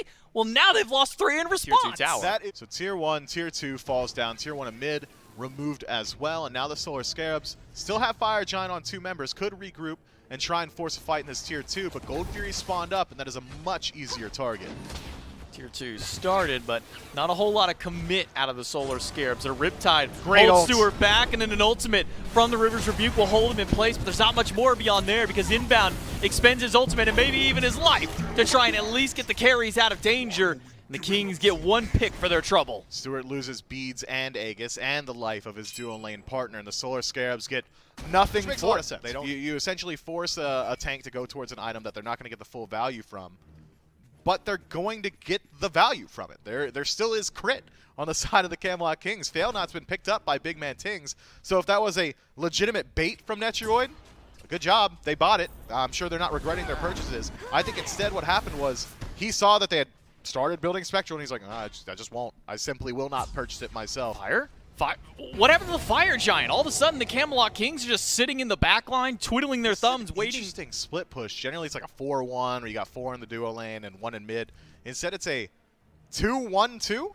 This is Season 0 right now. The Solar Scarabs are keeping the Camelot Kings guessing. I've got the bird's eye view. I'm still guessing. Twig will rotate over to try and even out this 2 on the right side. Scream in, I was going to say Scream in danger for a moment. Maybe it's Variety who needs to get a health bar check, and so does Netroid, picked up by Inbound, and a quick beads out of both of the hunters of the Camelot Kings. To be expended here, but a River's Rebuke now down on the side of the Camelot Kings, and a Fear No Evil to couple with that. Scream forced to use the destruction from the ultimate out of Captain Twig. The Phoenix shot will be able to be tanked up by the destruction. Variety comes in, But a quick push out of SOT gets him out. It does, but not before burning the beads away from Scream. Meanwhile, on the left-hand side, Big Man Ting's in trouble. Aegis is down by the Hunter, but Veronica and Stewart aren't dealing the damage back. Instead, it's Inbound who's in danger. A transformation from Veronica into the Nike gets him an additional health shield, but the birds on both sides of the map are doing just fine. I'm surprised to see the Solar Scarabs try and go for this cheeky play. It's 11,000 gold and Fire Giant on 5 members. You'd think they'd feel confident in a 5-on-5 engagement. The damage output of Scream needs a little bit of help. A Dark Omen from Baronic? Yeah, you probably finish off any one of those kills when Scream decides to engage. Now no beads, no ultimate, in some trouble. Gonna get a quick stun against Captain Twig, but Big Man Tings has an ultimate ready to go, ramps it up, and shoots it right into the jungler there. So it's gonna be one kill. Out. If Vision favors the Camelot Kings, they know where he is, and they know where he is, by the way. He's been pinged like the last 4 times in like 10 seconds. He's just gonna fall. So he has to play this far back. He has to allow the rest of his team to kind of eat the brunt of the aggression. Stewart essentially playing like an assassin for the next 30 seconds at least. The wards peppering the area. The Camelot Kings will pull the Fire Giant, but Scream is the one hit by an ultimate. Captain Twig goes in, and no beads up, or at least used way too late there by Scream. He gets picked off for the first blood in the fight. Variety tossed back by Inbound. Rivers Rebuke comes crashing in. Veronica gets his transformation, throws out a health shield of his own, and that's Variety, the one in danger. He runs right into a wall and right into death. Stewart, healthy in the team fight, doesn't have a lot of aggression tossed his way. Captain Twig decides to target Scream, who had beads and ultimate. That's a crazy play. Kali shouldn't have died there ever, but he gets bailed out. Captain Twig, that is, because Scream doesn't do it. He doesn't hit his death immunity button. Fire Giant down to 40% health, going quickly because of this double Hunter, but Inbound and SOT are still here to try and stop them out. Fire Giant has not been leashed yet. Inbound trying to build a distraction, knocks up 2, locks a couple down in the pool. The Kings get the Fire Giant, but there's no way that Genetics should be able to get out of here. But all the while, it's Captain Twig in the back, harassing everybody all by his lonesome. Captain Twig is the craziest guy on the planet. That's the craziest play I've ever seen in my life. A, ulting the Kali. B, jumping aggressively right there, realizing that the ultimate was being blocked out by Inbound, and like he knew, and he jumps on Stewart anyway. Stewart beads again. Position where they could just straight up close out the game. And Mifflin is over here pacing back and forth. He's just trying to collect himself as we move in towards potentially the final siege of the game. 10 minutes ago, Mifflin, we were talking about the defense of the Camelot Kings at their Phoenix. The Riptide will hold the minions back for just a little while. It's Variety who goes in first towards the Phoenix, but he'll immediately back himself right back out. Not wanting to commit too heavily. They are still down a slight deficit in the goal, but it's SOT and Inbound who want to start this out. Rivers Rebuke will only catch SOT while Inbound grabs a couple sets of beads. But now Inbound, with all of his mobility expended and all of his safety, he's going to be the first one out in the team fight as Netroid grabs him. Scream and Baronic don't get involved whatsoever. SOT tries his best to create some space, but all that happens is the Solar Scarabs lose their left Phoenix, and they lose their support as well. Every ultimate expended by the Camelot Kings, but still have a couple of beads left. 3, actually. It's only Big Man Tings losing out on his. SOT, Baronic caught out. He transforms into the Hunbats to give himself a Fear No Evil, but all that does is push Variety against the wall and finds him a way out. Now no transformation up for Baronic, and maybe not much health left here for Scream as he uses the destruction just to live on. He'll be able to run out. SOT will have to use his sleep, but Captain Twig waits out the jump, goes right into the backline, and an overhead smash over his dome takes down 1. But he does end up losing his life as Stewart grabs him. Twig trades his life to take out SOT.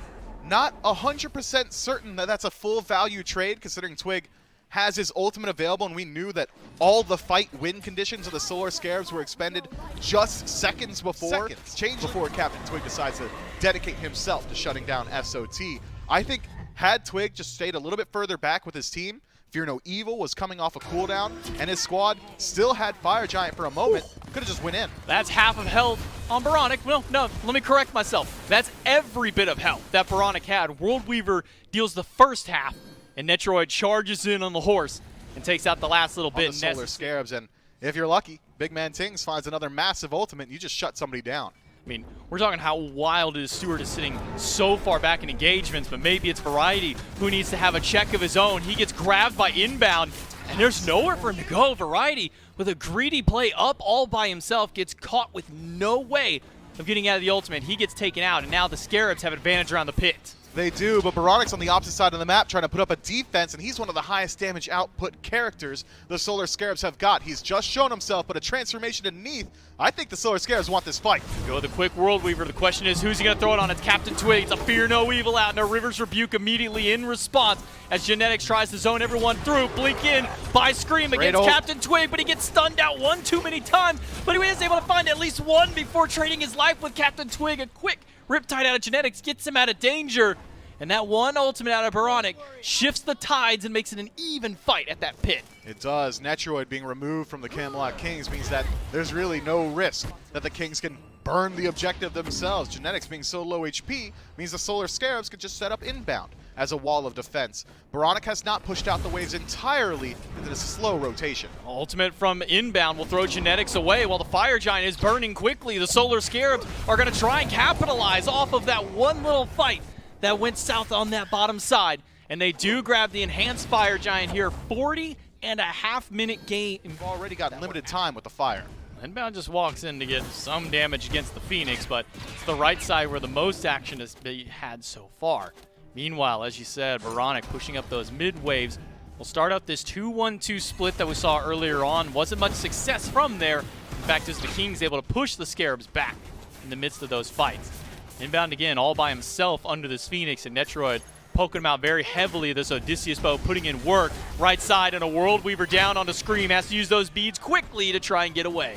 Baronic actually saves Scream's life. If Captain Twig was able to teleport to Scream, I'm pretty sure he just dies, or at least has his ultimate forced, as Variety takes a good deal of poke. Scream forced back to base, gonna fully reset. Only 1 minute left on this Fire Giant. Scream not one with it around his belt, so maybe not losing out on too much pressure here. The Solar Scarabs have done a fair deal of damage to the mid Phoenix. They've poked a little bit. They've peppered that left Phoenix and the right Phoenix, but the Camelot Kings maintain the base yet again. It's all this distraction going on by the Scarabs that are able to get them one. SOT does get a little bit of help with his beads to get himself out of a Fear No Evil out of Captain Twig, and that's one major team fight relic now down for the Camelot Kings. Phoenix very low in health, and a couple more basics ought to do the job. Mid-Phoenix, finally the base has been broken open of the Camelot Kings. It has been, and just in time. Fire Giant only has 20 seconds left remaining on it. Mid-Phoenix, certainly not the most impactful Phoenix to pick up. The Camelot Kings are in a position where they can still try and put up a defense with Stuart and force the Camelot Kings to make a rotation over. Could just open up the door of the Titan. It wouldn't be the first time that we've seen Scream do it either. Him and SOT did it back in the Bolt set during the group stage.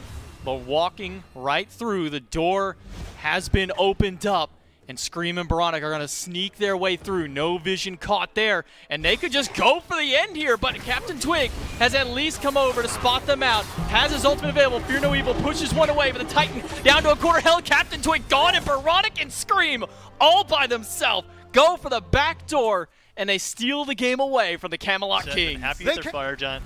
Gone for some sieges, but unfortunately made a bad decision and ended up making the game much more difficult for them. But you can still see when they get back to the even footing late game, reset the game, a really hard draft to play around. Yeah, look, Baronic had, outside of, honestly, the bit of a fumble after the Fire Giant, where you go back in and you lose 2 of your FG buffs immediately. Baronic had a very, very good game here in game number 3 on this Morrigan. 8-2-6, you'll see, is his KDA later on. Scream had an interesting game, I think, to say the least. There are lots of 1v1 engagements. Scream up against Captain Twig, and we're going to look back at the back door. And this was always going to be hard for Captain Twig to stop, right? I mean, you have a Morrigan and you have a Kali.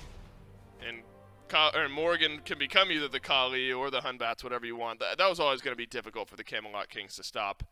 I guess in a moment like that, Neil, from a player perspective, you just got to be aware that that's a possibility if you're the Kings. He can't keep getting away with it. He's a criminal, a menace to society. Can somebody lock this guy up? If I see you Scream backdoor one more time, right? Got it, Scream, and it works, I'm gonna go crazy. How many? I'm gonna shave your head. My head? Yes, not my head. Your head. No, I mean you down? If Scream. So what's the bit if here? Scream gets another backdoor win, we shave my head? I get to shave your head. Nope, because I think it's probably going to happen so at some scared. point. I'm scared because Scream does it a lot. I feel like the hit rate on Scream backdoor attempts. Doing that path and doing something you may not have done in practice before is risky. Yep. Or going to a composition that hasn't been tested in Scarabs in the set could be risky. I wouldn't be surprised if they took some elements, if they could, from their earlier drafts. If they get their hands on one of the Kepris or something, or the Hells from earlier. But I kind of think the Scarabs have them figured out. They're banding away those strong picks that gave them trouble in Game 1. The Hell to Oleron once more, the Kepris surely to follow. And I think we just need to see something new from the Kings. I want to see them in the driver's seat, putting pressure on these Scarabs, because I feel like the Scarabs have been the ones scrapping the whole time and have been a really good spot. Does feel that way. Look, it is not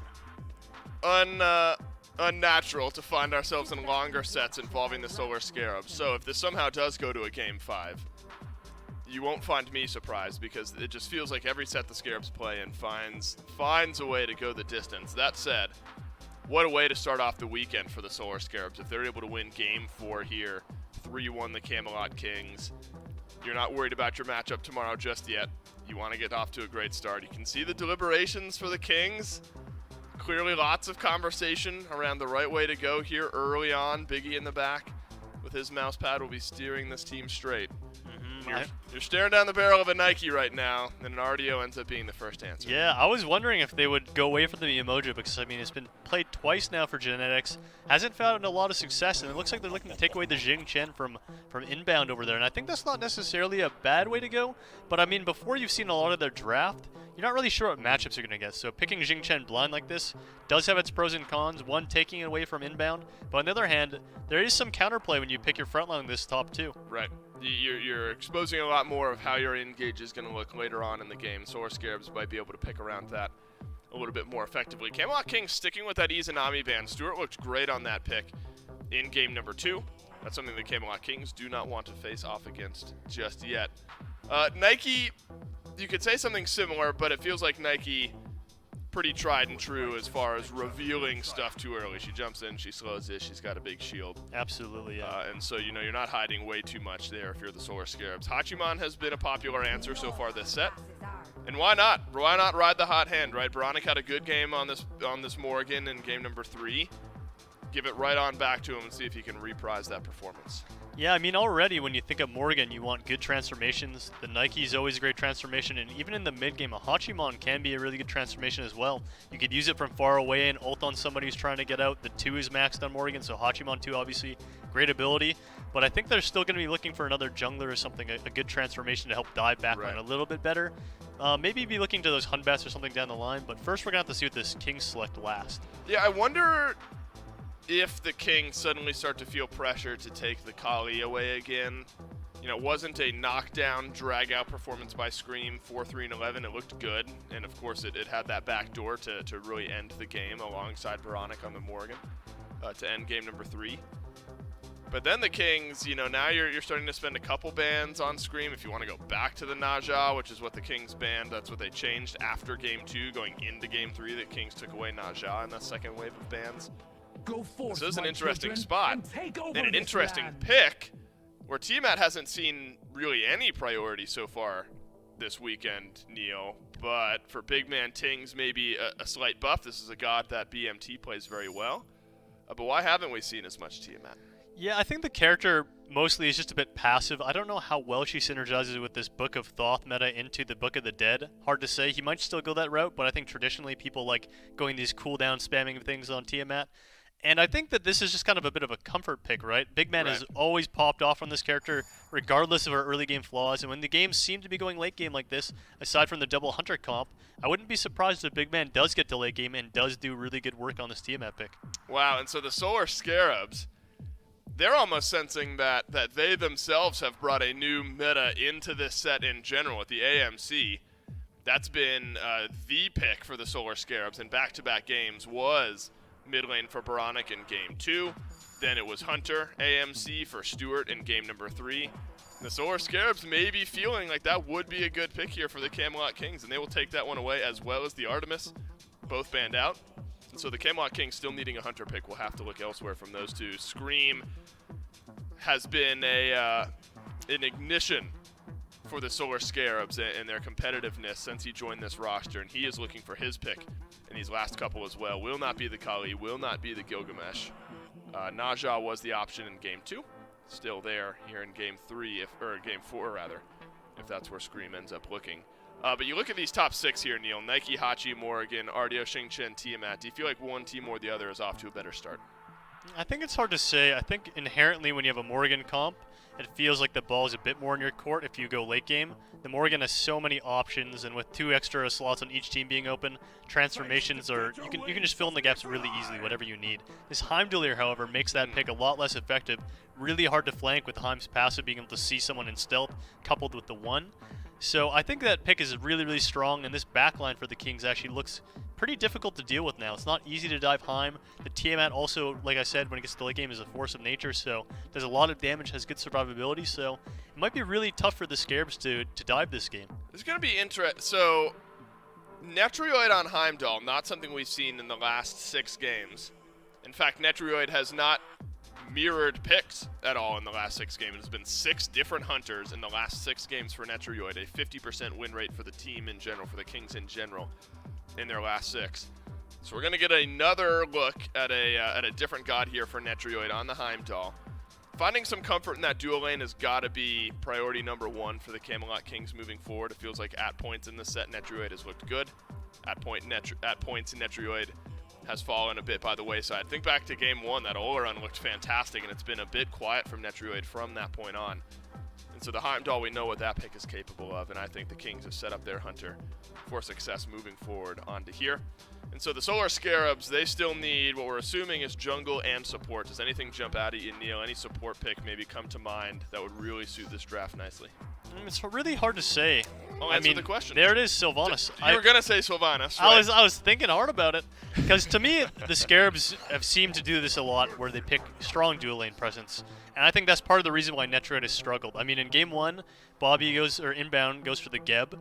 And then on the other side, you have an Olarin, right? So there's a lot of pressure being put on him in that sense because Olarin gives a lot of pressure. And every single game after that, it seems like the Scarabs have just been drafting more pressure, and the dual lane looks very comfortable. Character for Big Man Tings that has been one of their harder carries in the last few games. He's got his hands on it with this Tiamat, Shamak, and Mifflin here in game number 4. And I think it might be right to come back towards this Tiamat. We saw a few mages come up earlier today in our first set that was played, and then even earlier on in just this set specifically go towards this book build. Do you think that Tiamat is one of those gods that can do so? I just gotta trust Big Man Tings, right? Like he's going towards the book, so Fair enough. I've got faith in it. It's not exactly something I thought we'd see like this. No. He's gonna get out at least for now. Variety does hit 2, so he's gonna have at least a little bit of extra sustain back in his kit now to stay alive. But SOT almost getting a cheeky first blood here at the first minion wave in solo. You know what? Bringing up Big Man Ting's Tiamat, very good point. It's a pick that we would very closely associate with this player. But I'm surprised that it took 4 games in this set for Inbound to break out the signature Sylvanas as well. That is a high-pressure pick, good sustain, one of his absolute favorites. Has seen some nerfs to the build. Again, Lotus Crown has had some slight adjustments to the gold cost and things like that, so it's a little bit slower to start picking up, but I think it still is great relative value. He's got decent wave clear. It's one of his absolute favorites. I'm excited to see how this one pans out. To specifically answer the question about Book of the Dead Tiamat, I think for the most part in the late game, you're not really utilizing the quadrupedal stance on Tiamat aggressively. Very often you're using that leap to get away and then the knockout, or knock up rather, to kind of cover your tracks. And generally that's when you're falling low HP, so I'm excited to see how well he utilizes the build, but I think that it almost allows you to get overly aggressive. Beforehand, way back in the way back when Tiamat released, she had insane damage mitigation from the scales. I think the Book of the Dead build essentially is going to bring back that version of her. Seems like the table has kind of turned here where Variety was almost the one first blooded out. He turns that back and puts SOT at critical health under his tower, but now that they've both sustained themselves back up, and with both of those junglers rotating over, we might see a fight around this blue buff potentially. But instead, it's Genetics and Inbound roaming around. Baronic wants his red buff. Genetics won't let him get it so freely, but maybe a collapse in, or maybe just Captain Twig going for a speed buff with Mate of his own. And he should be able to pick that one up pretty quickly. It was Scream on that side of the map, just trying to make sure the blue buff is picked up, and instead didn't have his eyes on the actual prize. Captain Twig, big rotation. Inbounds caught out here. Genetics and Captain Twig to catch him out. Turtle is good. The pin right after. A knock up and a consume is good out of Big Man Tings. Captain Twig credit to first blood. Bronic and Scream a little late on the rotation, maybe late to try and save this red buff. Camelot Kings steal away both of the most important buffs on the map and still won't even let Scream free farm. Stewart in some trouble as well. Twig able to connect the pin, but does not want to walk into the tier 2 tower. No big surprise. 3 minutes in, but that's a successful speed buff invade, a successful red buff invade, and a purple buff as well. 4 minutes in. But Stewart and Inbound, they're not willing to give up all their pressure here in dual lane. They do still have a Sylvanas who's going to be great at keeping up some of that early pressure, is working towards that Lotus Crown as a first item. Meanwhile, it's Scream and Captain Twig again on this right side. We saw speed buff invade and maybe now a fight for the level 5. Captain Twig goes into the turtle form, a knock up against Scream, and no mana. Variety is going to turn this fight back around, and with a pin and one follow-up auto after, Captain Twig puts his second up on the board. Captain Twig getting involved very early on and will not stop. I think he's got good positioning here with the rest of his team making the rotation to attempt a speed buff invade, but instead rotates back to lane, and SOT doesn't have ult. SOT under his own tower and under fire. It's a third kill for Captain Twig, and the man who was the primary target of all of the Scarabs in game number 3 has now become the primary initiator and killer here for the Camelot Kings. 3 up, all live on him, pulled just off the mark by Inbound, and Genetics will get to walk away, but Captain Twig now level 6 on this Erlong Shen. An expensive dropped pool there from Inbound. Brock utilizes the Changeling trying to follow up, and well, the pool didn't connect, so Changeling doesn't connect either. Had either the pool or Vampiric Bats from Baronic made home onto Genetics, he probably just loses his life, but instead the Solar Scarabs, an expensive loss. Genetics will use the ultimate to try and keep Scream away, so that way his team can grab the Scorpion and continue to push that aggression that they've had. A lot of it just over here on this right-hand side. Genetics trying to go back to base. Scream does manage to spot him out and will try and close the gap on the kill. Just needs a couple of swipes, or maybe just one, to at least get the Scarabs up on the board. SOT is here to make sure there's no further chase, and even with Inbound sitting back behind this rock, the Camelot Kings will have to give up their attempt to try and fight back against the Scarabs. Certainly have a lead, but I gotta think they could have farmed a little bit more efficiently or distributed the kills a little bit more evenly. Well, there's a boxing match between the Hunters, and Stewart is not going to win this one out. The ultimate gets immuned away as the Bifrost comes through for Netrioid. Almost had a solo kill there. Stewart even almost losing his life. I think, what, like 10 health maybe this man was living on, but he makes it out of there. They do trade out quite a bit to do so. But it is another commitment on the right-hand side by the Camelot Kings. Blue buff invade attempted by Captain Twig and Variety, and with SOT here alone, gotta think that attempt is just a success. Will be blue buff saved by SOT. They're not able to steal that one away. So that one going to go back over to its rightful owner, at least on this map state. Baronic has that Book of Thoth fully built, not fully stacked quite yet, but already tier 2 towards his next book, that Book of the Dead that's become so popular as of its recent buff. Yeah, and you could expect him to be finishing that up as quickly as possible. As a nice pull connects from Inbound on a big man Tings, dropping him down to just below, or just above rather, half HP. That said, all it does is net the Solar Scarabs some neutral farm. Mid-camps go their way. Genetics walking around the corner, almost gets spotted there by Baronic, but he holds off just a little while so the stun doesn't come through. Blink out by Captain Twig as Scream rotates over. So Twig uses his primary initiation here in the Blink, just on an escape tactic that could open up the door here for the Solar Scarabs to make a play. It could. They can't go for a cheeky Gold Fury because Oracle Vision does belong to the Camelot Kings. Maybe a Netrioid gank could be in the cards, but Netrioid's fighting back. Netrioid will fling one in the sky. Inbound has to knock up 2 with his ult, but right on the waiting ground, it's Genetics with a Whirlwind of Rage and Steel, but Scream down to have health, and it's big man Tings who's left hung out to dry as SOT rotates to the fight and picks up 1, while Scream is left all by himself, and Variety is able to get it. The tanky front line of Variety and Captain Twig have finally made the rotation. Inbound, dropped low with Genetics on the flank. You got the old one Nike. Well, how about a second one as Baronic gets his transformation, but yet again another 1-for-1. Now it's just Genetics here in the middle of 3, and he'll go down, making it a 3-for-2 trade coming up for the Solar Scarabs. What a massive engagement, a scrappy engagement. But all that matters is that last 1%. So at least one big benefit, and we'll make it 2 actually, as Netrioid did get the beads and an ultimate there. So good things do come in 3s. You get a Draugr, you get beads, and you get an ultimate out of them. Slow back from Stewart here, who's walked all the way into the jungle, leaving Inbound high and dry. Taunt in by Captain Twig against Inbound, but Inbound has nowhere left to go as he's surrounded by Genetics and Captain Twig. Taking up the tower was Netrioid, all just to set up for Captain Twig to pick up his 4th kill of the game for the Camelot Kings, now 6 total. Now it is a nice back from Netroid, maybe spotting out the rotation from SOT. With and that mostly the sustain out of inbound and even some of those 1v1 skirmishes up against Scream. No other anti-heal builds just yet for the rest of the team. So as far as dealing with their sustain, it seems they're leaving a lot of that up to Captain Twig.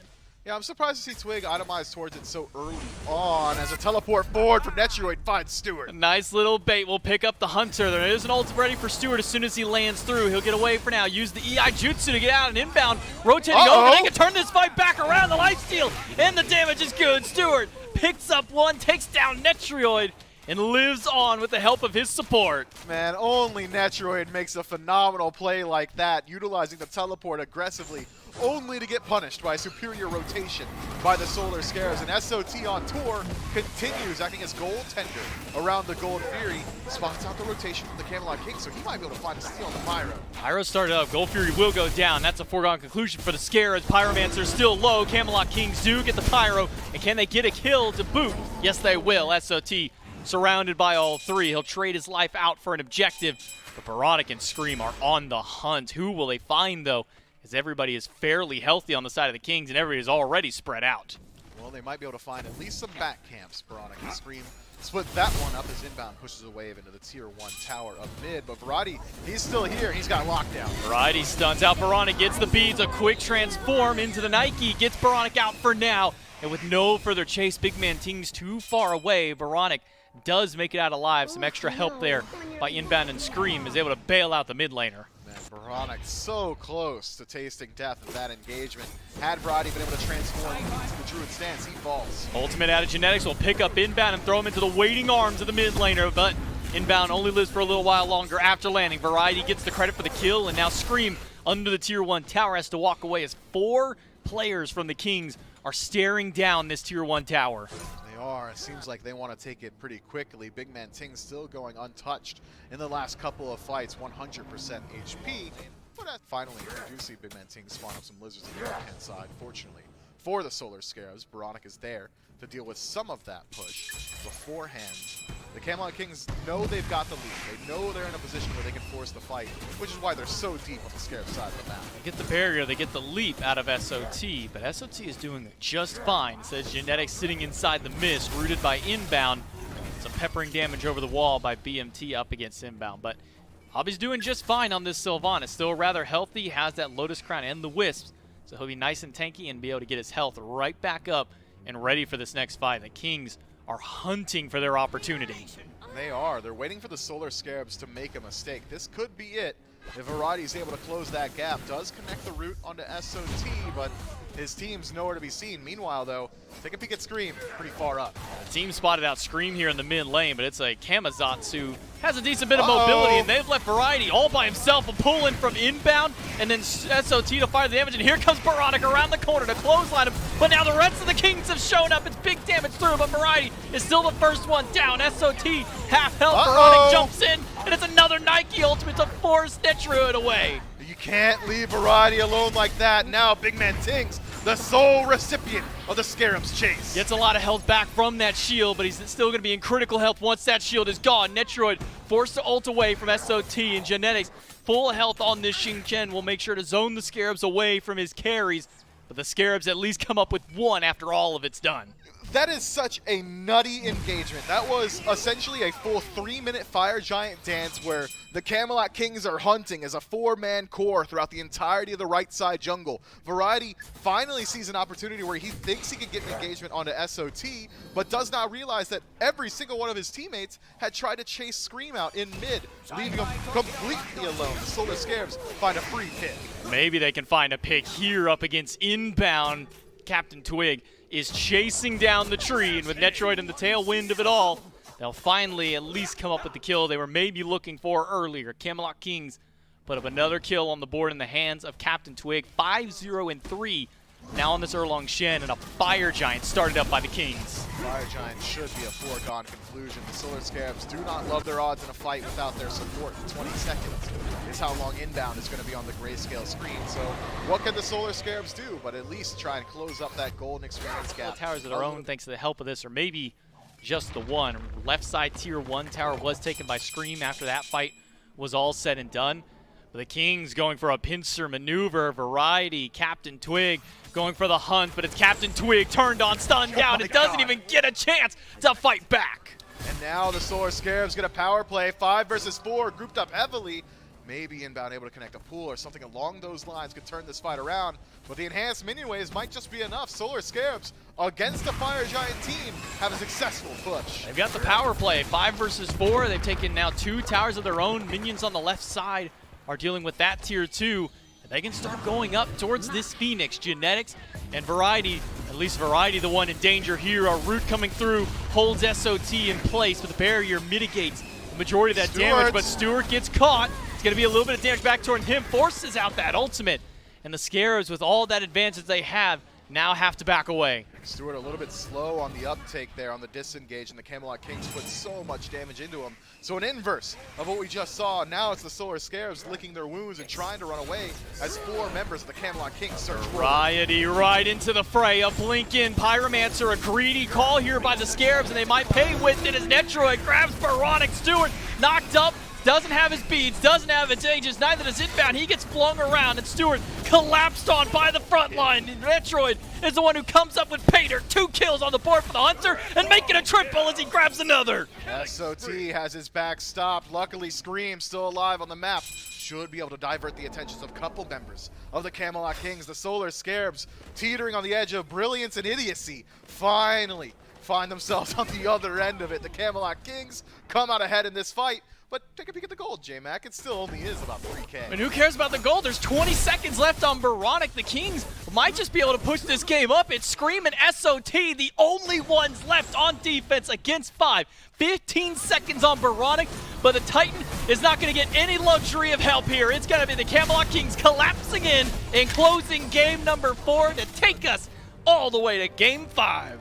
Well, my prediction for the set was wrong. I called 4 no matter what. January 6th through 9th. Oh my. At the Smite World Championship, the high-res showcase. Look at this schedule, Neil. Jeez. It is absolutely It's popping. packed. It's popping. We got crazy SWC action. We've got the Content Creator Cup that weekend, which is one of my favorite things to watch and cast. And then, of course, the SWC is fine as Can't well. miss it. Can't miss any of You can't miss that. that at all. Not if you look. If you want to disappoint Neil, which nobody does, then you can miss it. But if you want to make Neil happy, which everyone does. And Nirlang Shen was a big topic of conversation going into this game after picks and bans, and Captain Twig had a fantastic performance at 5, 2, and 3. It's true. He played amazing. I mean, he was a good facilitator throughout the rest of the Well, game. I wouldn't lie. Yeah, I don't think. Well, you might. I don't know if you do though. I mean, you haven't lied to me yet. I No, don't Captain Twig had a good game. That's Okay. that's a truth. I can agree. All right, I'll agree with that. All right, And yeah, fantastic. like you said, the Scarabs, they like to go the distance. These games have all been really long. I don't have any experience in long games that stretch on for 5. No. Never happened to me before, so it's exciting to see it for the first time. So you would lie. What? You would lie is what we're getting at No. here. I wouldn't lie, but Neil Ma would lie. No. So don't trust him come for on, anything. Don't say that. It was a quiet game for Netroid up until It this. wasn't. Up until it wasn't. Up Ooh. until it wasn't, and then suddenly it was less quiet. Gets himself a few kills right towards the end of the game here. Netroid ends up at 3-1 and 3 on this Heimdall, and that's what when Look at we this say it only guy. takes a matter of time for Heimdall to kind of scale up. This is why. I mean, those auto attacks were just That was chugging insane. by the time that this game got to the close. So all of the kills Netroid got in this game were there at the end. Captain Twig doing most of the heavy lifting in the kill department up to that point. Variety on the RDO looked solid as well. And remember, that was the big pivot, Neil, was that normally it had been Yamoja in that first pick slot. You make a bit of a change here. You go RDO and Xing Chen, and it did feel like the front line was a little bit more comfortable for the Kings this game. Yeah, absolutely. And on the other side, Inbound not having such a good game, like we touched on before, the Sylvanas into the Yeah, this 0-6. Erlong, into the Tiamat, into the RDO, even Roots really hurt this god. And you look everywhere, there's so much CC for him. It's really hard to play this game. Which is longer sets, right? So Sure. let's root this in some seriousness. because Okay. This is serious. This is going to be the last game we see from one of these True. two teams here this weekend. Camelot Kings, Solar Scarabs, Game 5, winner take all. Back and forth all set long. You go on to a Game 5. We've been in this set for, 4+ hours at this point.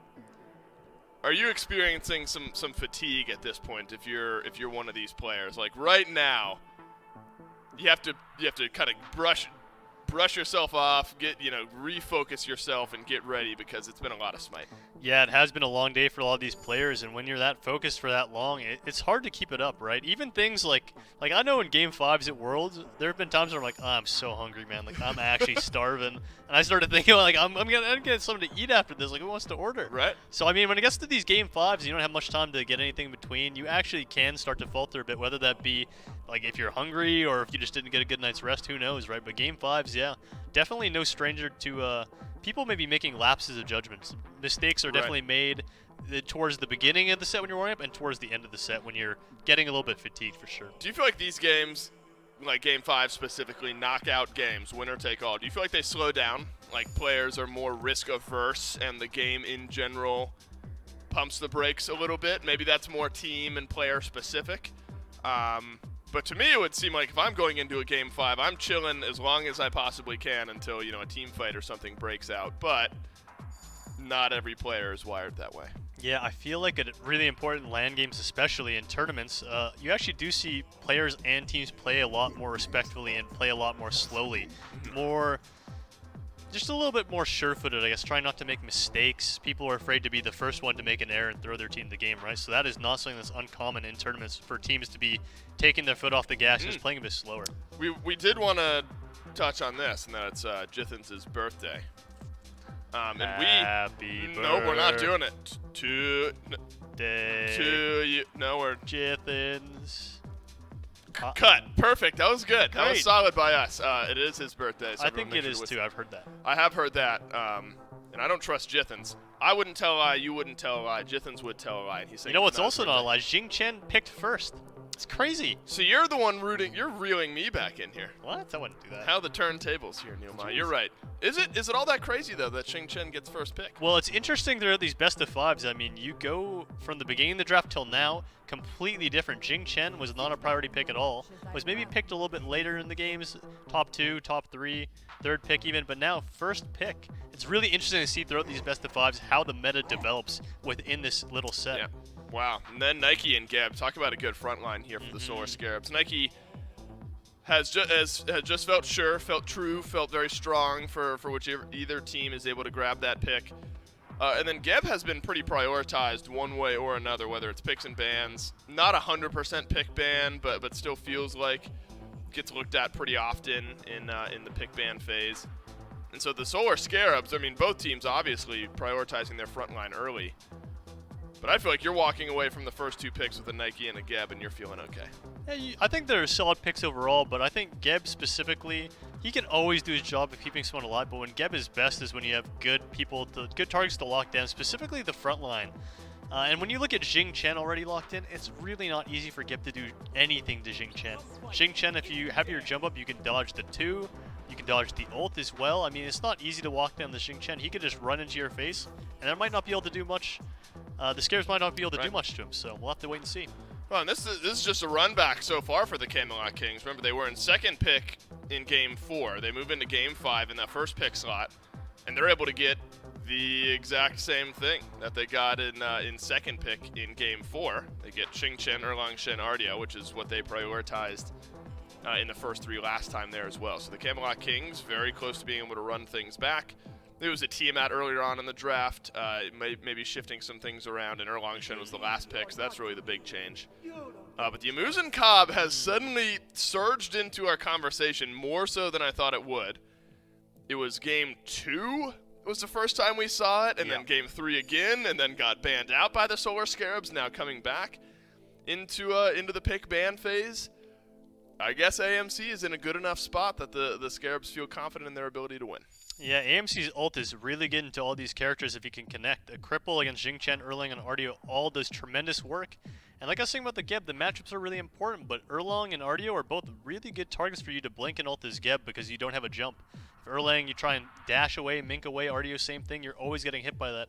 You need to either counter blink it or pre-beads it. I mean, when you have these good targets to lock down and Geb doing as much damage as he does with his ult, coupled with an AMC stinger, I think that you have a reasonable way to play this game now. I think it's pretty good matches for this Geb, yeah. When you can see how after Game 4, some of the priority shifts where, Tiamat, of course, looked fine for big man Ting, 0-1-7.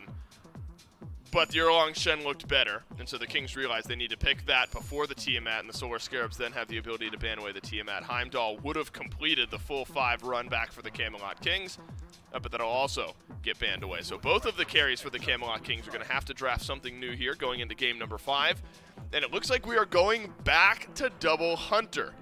AMC then likely falls in the mid lane for Baronic, Hachiman over in the duo lane for Stewart. And now you're just waiting on something for Scream. Remember, the first time we saw this, Neil, it was the Naja. Second time we saw the attempt, it was the Kali. Naja still available, and the Camelot Kings likely not picking that away.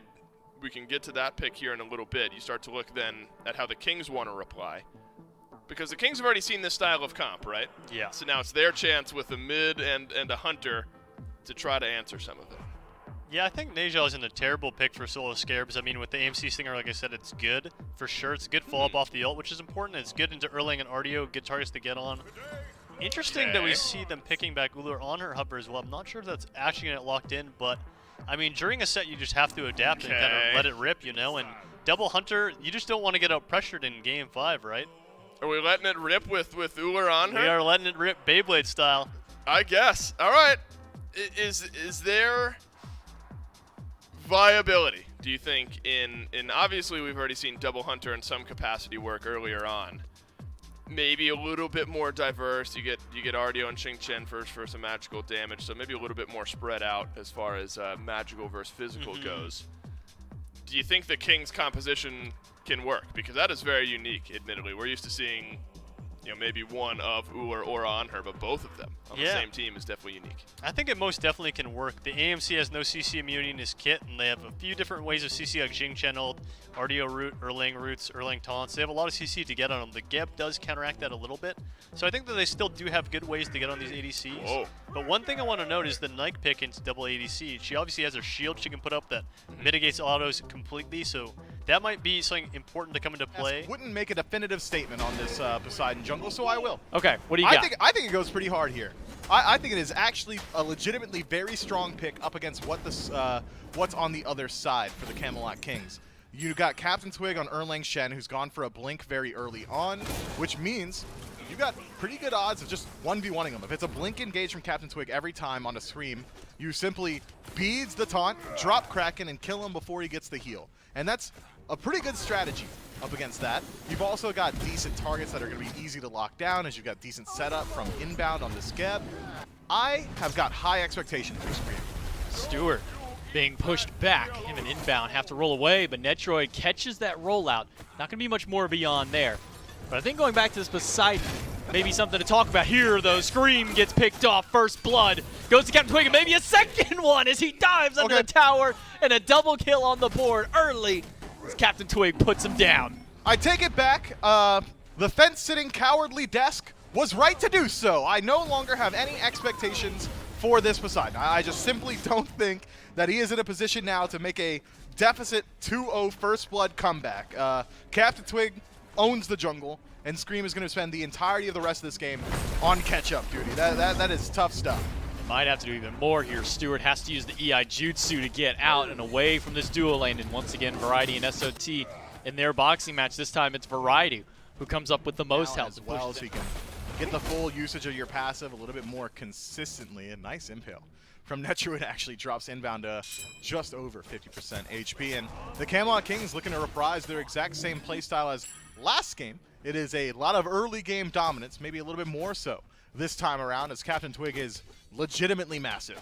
Inbound, you need to be careful. Impale is good. A leap in. There's nowhere for inbound to roll. He gets the shield, but as soon as he gets a chance to get out, he's knocked up by Captain Twig, who puts his second kill on the board. Netroid getting, or no, it's Genetics getting the credit for that last one, but it's 3-0 up for the Kings early on, and already 1,500 gold in less than 3 minutes. Silver linings where they lie.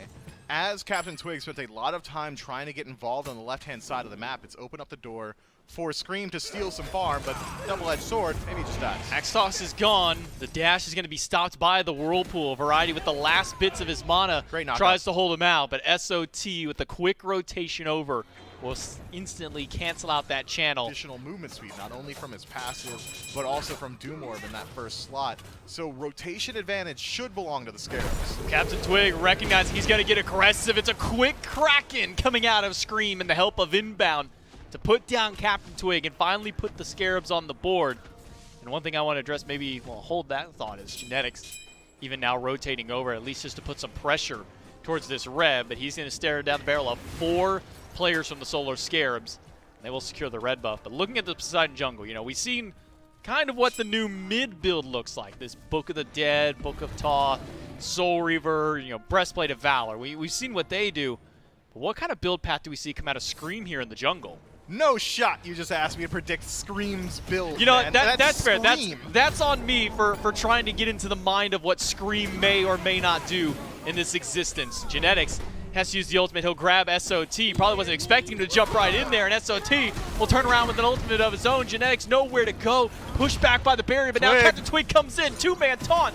We'll get a couple of sets of beads. But Variety and the rest of the Camelot Kings are out. Man, that was an expensive disengage for the Camelot Kings. Blink in from Captain Twig as well as his ultimate cost him a lot of his ability to get aggressive throughout the early game. Genetics lose out on his ultimate as well as the majority of his HP bar, whereas the Solar Scarabs do also lose out on some pretty significant tools. Both Boronic and Scream forced to use those beads defensively. But a lot of the XP gaps that the Camelot Kings were relying on have been closed up. Fortunately, Netroid has been dominating the duo lane. No better way to put that one. Maybe Variety falls. Kraken out of Scream catches Variety, and SOT puts the last damage necessary, but Scream is low, and Genetics will grab him with the roar. Maybe a little bit more after, or at least just a retreat. But now Captain Twig is all by himself. Cataclysm and a Shockwave and a knockup out of SOT. Make sure to displace this jungler. It's a double kill for SOT. Maybe they can add a little bit more as big man Tings makes a quick rotation out. What a wildly scrappy game so far. 7 kills in 6 minutes. 4 to the Kings and 3 to the Scarabs. And it has been back and forth, through and through. But despite all of it, they also have the double hunter available to them, despite Stewart being a little bit behind in lane. They've also got a Poseidon in the jungle. Gold Fury down to half already. This double hunter is shredding through the objective, and Stewart is too late to do anything about it. And so is Inbound. He'll roll out into the midst of the jungle. Just fall, favoring the Camelot Kings. Looking at both of these compositions, late game scaling, hard to say. Who's going to burn an objective faster? Hard to say. Who's got the better secure?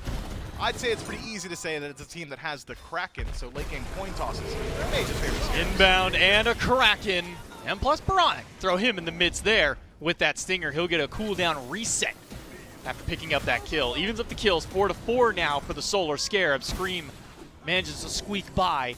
Scarab's able to pick that one up, even up the kills, but Variety doesn't seem like he's quite done just yet. He'll continue the chase up against SOT. Of those items, he's going to need more. I think I'm willing to bet, actually, that he just had the gold for Mystical Mail on back. That's my fairest bet, I'd say. It could be that he's thinking, maybe I want a Bulwark, maybe I want like a Pestilence, something along those lines. We'll wait and see going forward, depending on how much the sustain of the Camelot Kings is impacting the team fights. But I think a little bit more so likely is that dude just wanted some yellow numbers. The infinite damage hack, as some players have so graciously called it. Back over here around the Primal Fury, all 5 of the Solar Scarabs grouped up, all 5 of the Kings grouping up. Netroid still in that left lane, has yet to make his rotation over. But even without Netroid, it seems the Kings are more than willing to start picking fights, and their first target is SOT. Keep your eyes on the Solar Scarabs jungler. Scream's ultimate is the win con. Inbound, stunned out, has to use the Stone Shield against himself. Genetics to zone him out, while Variety zones the other 3 of the Scarabs here. It'll be the dual lane rotating back over in towards their lane. The Primal Fury started up, but SOT may have walked just a little too far forward. Big man Tings puts him down with the help of the rest of his squad, and now right back to the Primal Fury goes the Camelot Kings, and the Scarabs have no way back in here. Camelot Kings take another objective. Fire Giant is standing in the way of the Camelot Kings, potentially push this game further. The tier 1 tower on the right-hand side with not much health left to it. Full minion wave, they'll be able to grab that, add some more gold to their pockets. push them up 6,000 gold in the lead here at 17 minutes. It's a rotation from the Solar Scarabs over towards the right. 4 versus 2. Genetics goes in with the ultimate, but doesn't find anybody. He'll just spin in place and is surrounded. 3 players chasing him down. And the Fire Giant will throw a little bit of damage his way. Variety's here to try and help him out, but it's a Cataclysm and a Kraken onto Genetics, plus the knock up right after. But no one dealt the last bit of damage. Genetics, is he going to make it out? No, he will not. SOT leaps in and puts him out with the barrier. Variety and Big Man Ting start to make their rotation out of the team fight as well. Where's Netroid on the meanwhile? He's looking towards the tier 2 tower on the left-hand side, and if Stewart shows himself, it's going to be a 2v1. SOT fighting up against Big Man Tings, but it's 2 on that left side versus Stewart, and 2 versus 1 on this right side with SOT in the middle. He uses his ultimate, but the shield is already gone. There's nowhere else and no other defense left. He'll leap over the wall, and that's his last safety. SOT squeaks on out, but he loses both relics, and he loses that ultimate. Play into. And Scream is still up in experience here over Captain Twig, but the rest of the team, look at this mid lane deficit, 2 levels separating these hunters. And with all that extra advantage they've got with Netroid now on this right side and a second hunter joining in and Big Man Tings, this Fire Giant stands no chance against the Camelot Kings. That one will go down swiftly.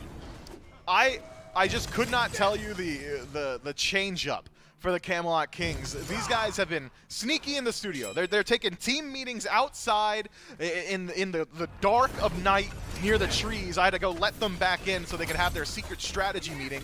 And then when they come back inside, they've become Jade Dragons 2.0. These guys are Jazzberry jamming the Solar Scarabs. It's completely wild to see the macro-focused team come from Baronix, Bees, and Honey. Means that Blink is going to be pretty hard to utilize for the Kings, as well as Kraken just being a one-shot tool could be pretty nice as well. Only 1 Aegis on the side of the Camelot Kings, so those Krakens likely will find decent value as long as they're connecting with the ideal targets. The Solar Scarabs, they've got to put up a shut-up, though, and the Camelot Kings, they're here. Better pray that you have your beads and Aegis up against Big Man Ting. Top of the damage charts for his team. He's got a Heartseeker, and he even finished his Bluestone. So 5 full items online for the mid lane hunter. You better be damned if you walk anywhere near this guy without a relic up. But the Solar Scarabs have done another good job of just putting up a defense on the left side of the map. And it is the Camelot Kings starting to slowly work their way away. But 3 versus 2. Now it's a split push, and the mid Phoenix is burning quick. 2 is down here. Variety's going to zone away, inbound as much as he can. Kraken comes out, and it's Aegis by Big Man Tings. But the damage is already done. Mid lane Phoenix is gone. Variety will just play the zone duty to make sure the rest of his team can get their retreat. Fire Giant fades in just a few seconds, and it's a quick retreat now. In a 3 versus 3 or 2 versus 2, they're not exactly favored. 5 on 5, maybe. They can put up a defense around their Titan, the only sole objective the Camelot Kings would go towards if they get a Fire Giant for free, which is why I agree with this call. I think the Scarabs essentially have to try and put up a defense around this Fire, but Donde Esta Scream, he's on the other side. They're going to have to do something now because the Fire Giant's going fast, and it's just Netroid really putting out that damage. It'll be held on to by Genetics. SOT leaps in to find BMT, and BMT will immediately leap out, but Variety is going to try and slow SOT down, and all the while the Fire Giant never got leashed, and that one's going to go directly to the Camelot Kings. SOT at half health. He jukes away the turtle, and he leaps out. And that might just be enough for him to get out, but Genetics over on the opposite side does manage to find Baronic while Captain Twig continues the chase down against SOT. Whirlpool is good to get the solo out. I just can't believe Scream went for the split push. Bobby finds a 2-man Cataclysm, but it's Baronic who falls. Baronic is down. It's already 1 versus 4, and make that now 3 only alive for the Solar Scarabs to face against the might of the Camelot Kings. Right side Phoenix goes down, and it's 5 versus 3 in the throne room, and only Scream has an ultimate left. Whirlpool gets tossed out instantly. A leap in by SOT, and it's Variety tanking this one up. Kraken goes through and splits the uprights in the midst of it all, and it's the Camelot Kings taking game number 5, taking the set. Yep. I think the last time we saw Scroside and Genetics and Scream were on the same team as well. That might be one of the more egregious ones, as far as ones that I hate. When you look at like player plus god name combos, that's towards the top of my dislike chart. Why? Oh, you know, it's just not great. The beginning of this game, Captain Twig was able to run things. Look, when the game is starting to slip away already, a couple minutes in, you know, you're already down 3-0. I think it does speak to the Solar Scarabs and their ability to bounce back that the kill started to get a little bit closer, Neil. For sure. But the gold lead never really did. It feels like this Kings team is very good, even if it's not in the kill department, playing that macro game and building up the farm and keeping their team moving. Yeah, it felt like the Scarabs were getting kills, but not around objectives. It seemed like the Kings were getting a lot of the objectives early game. And like we said before, It's almost humorous that it feels like the Scarabs push every single set they play into the absolute distance. They're going to game 5, game 3. It feels like every single time that they play. Win some, they lose some. Unfortunately, they come out on the short end of this one. Still have a chance at the Smite World Championship later on. In a few weeks, we'll have, of course, the placement rounds. And that's where we'll see the Solar Scarabs next. Head should be held high. I mean, look, this is the first LAN event for a couple of these players with this team. You're able to go up against a very good Camelot Kings team, one that some of the casters have winning this whole tournament, and you push them to 5 games. So I think there's stuff to be proud of for sure for the Solar Scarabs. Camelot Kings, though, as well, because Scarabs threw some jank out there. Kings answer back with some jank of their own. You get Ullr mid on her that we've got for the first couple of matchups so far. Olympus Bolts fall to the Jade Dragons in a 3-0 set. Both of these sets admittedly surprising for 2 different reasons. One, you almost expected that first set to be the one that goes 5 games. The Jade Dragons, the Bolts, back and forth. And the Bolts just didn't really have an answer today. And the Solar Scarabs, they show up big against the Camelot Kings, but fall short in game number 5. So now our matchups for tomorrow are set. The Tartarus Titans and the Jade Dragons, and then the Atlantis Leviathans and the Camelot Kings. And what a couple of matchups we have. Remember, these are all important for different reasons. Actually, all the same reasons. All those matchups, all 2 of those matchups in studio tomorrow. Titans, Dragons, Leviathans, Kings. All 4 teams will be here in studio tomorrow, as well as the winners of those 2 matches automatically get a spot in the Smite World Championship. They get to skip that play-in round a little bit later on. Then, of course, we want to crown our Phase 3 winners in the finals. But you win a semifinal, you're going to the Smite World Championship no matter what.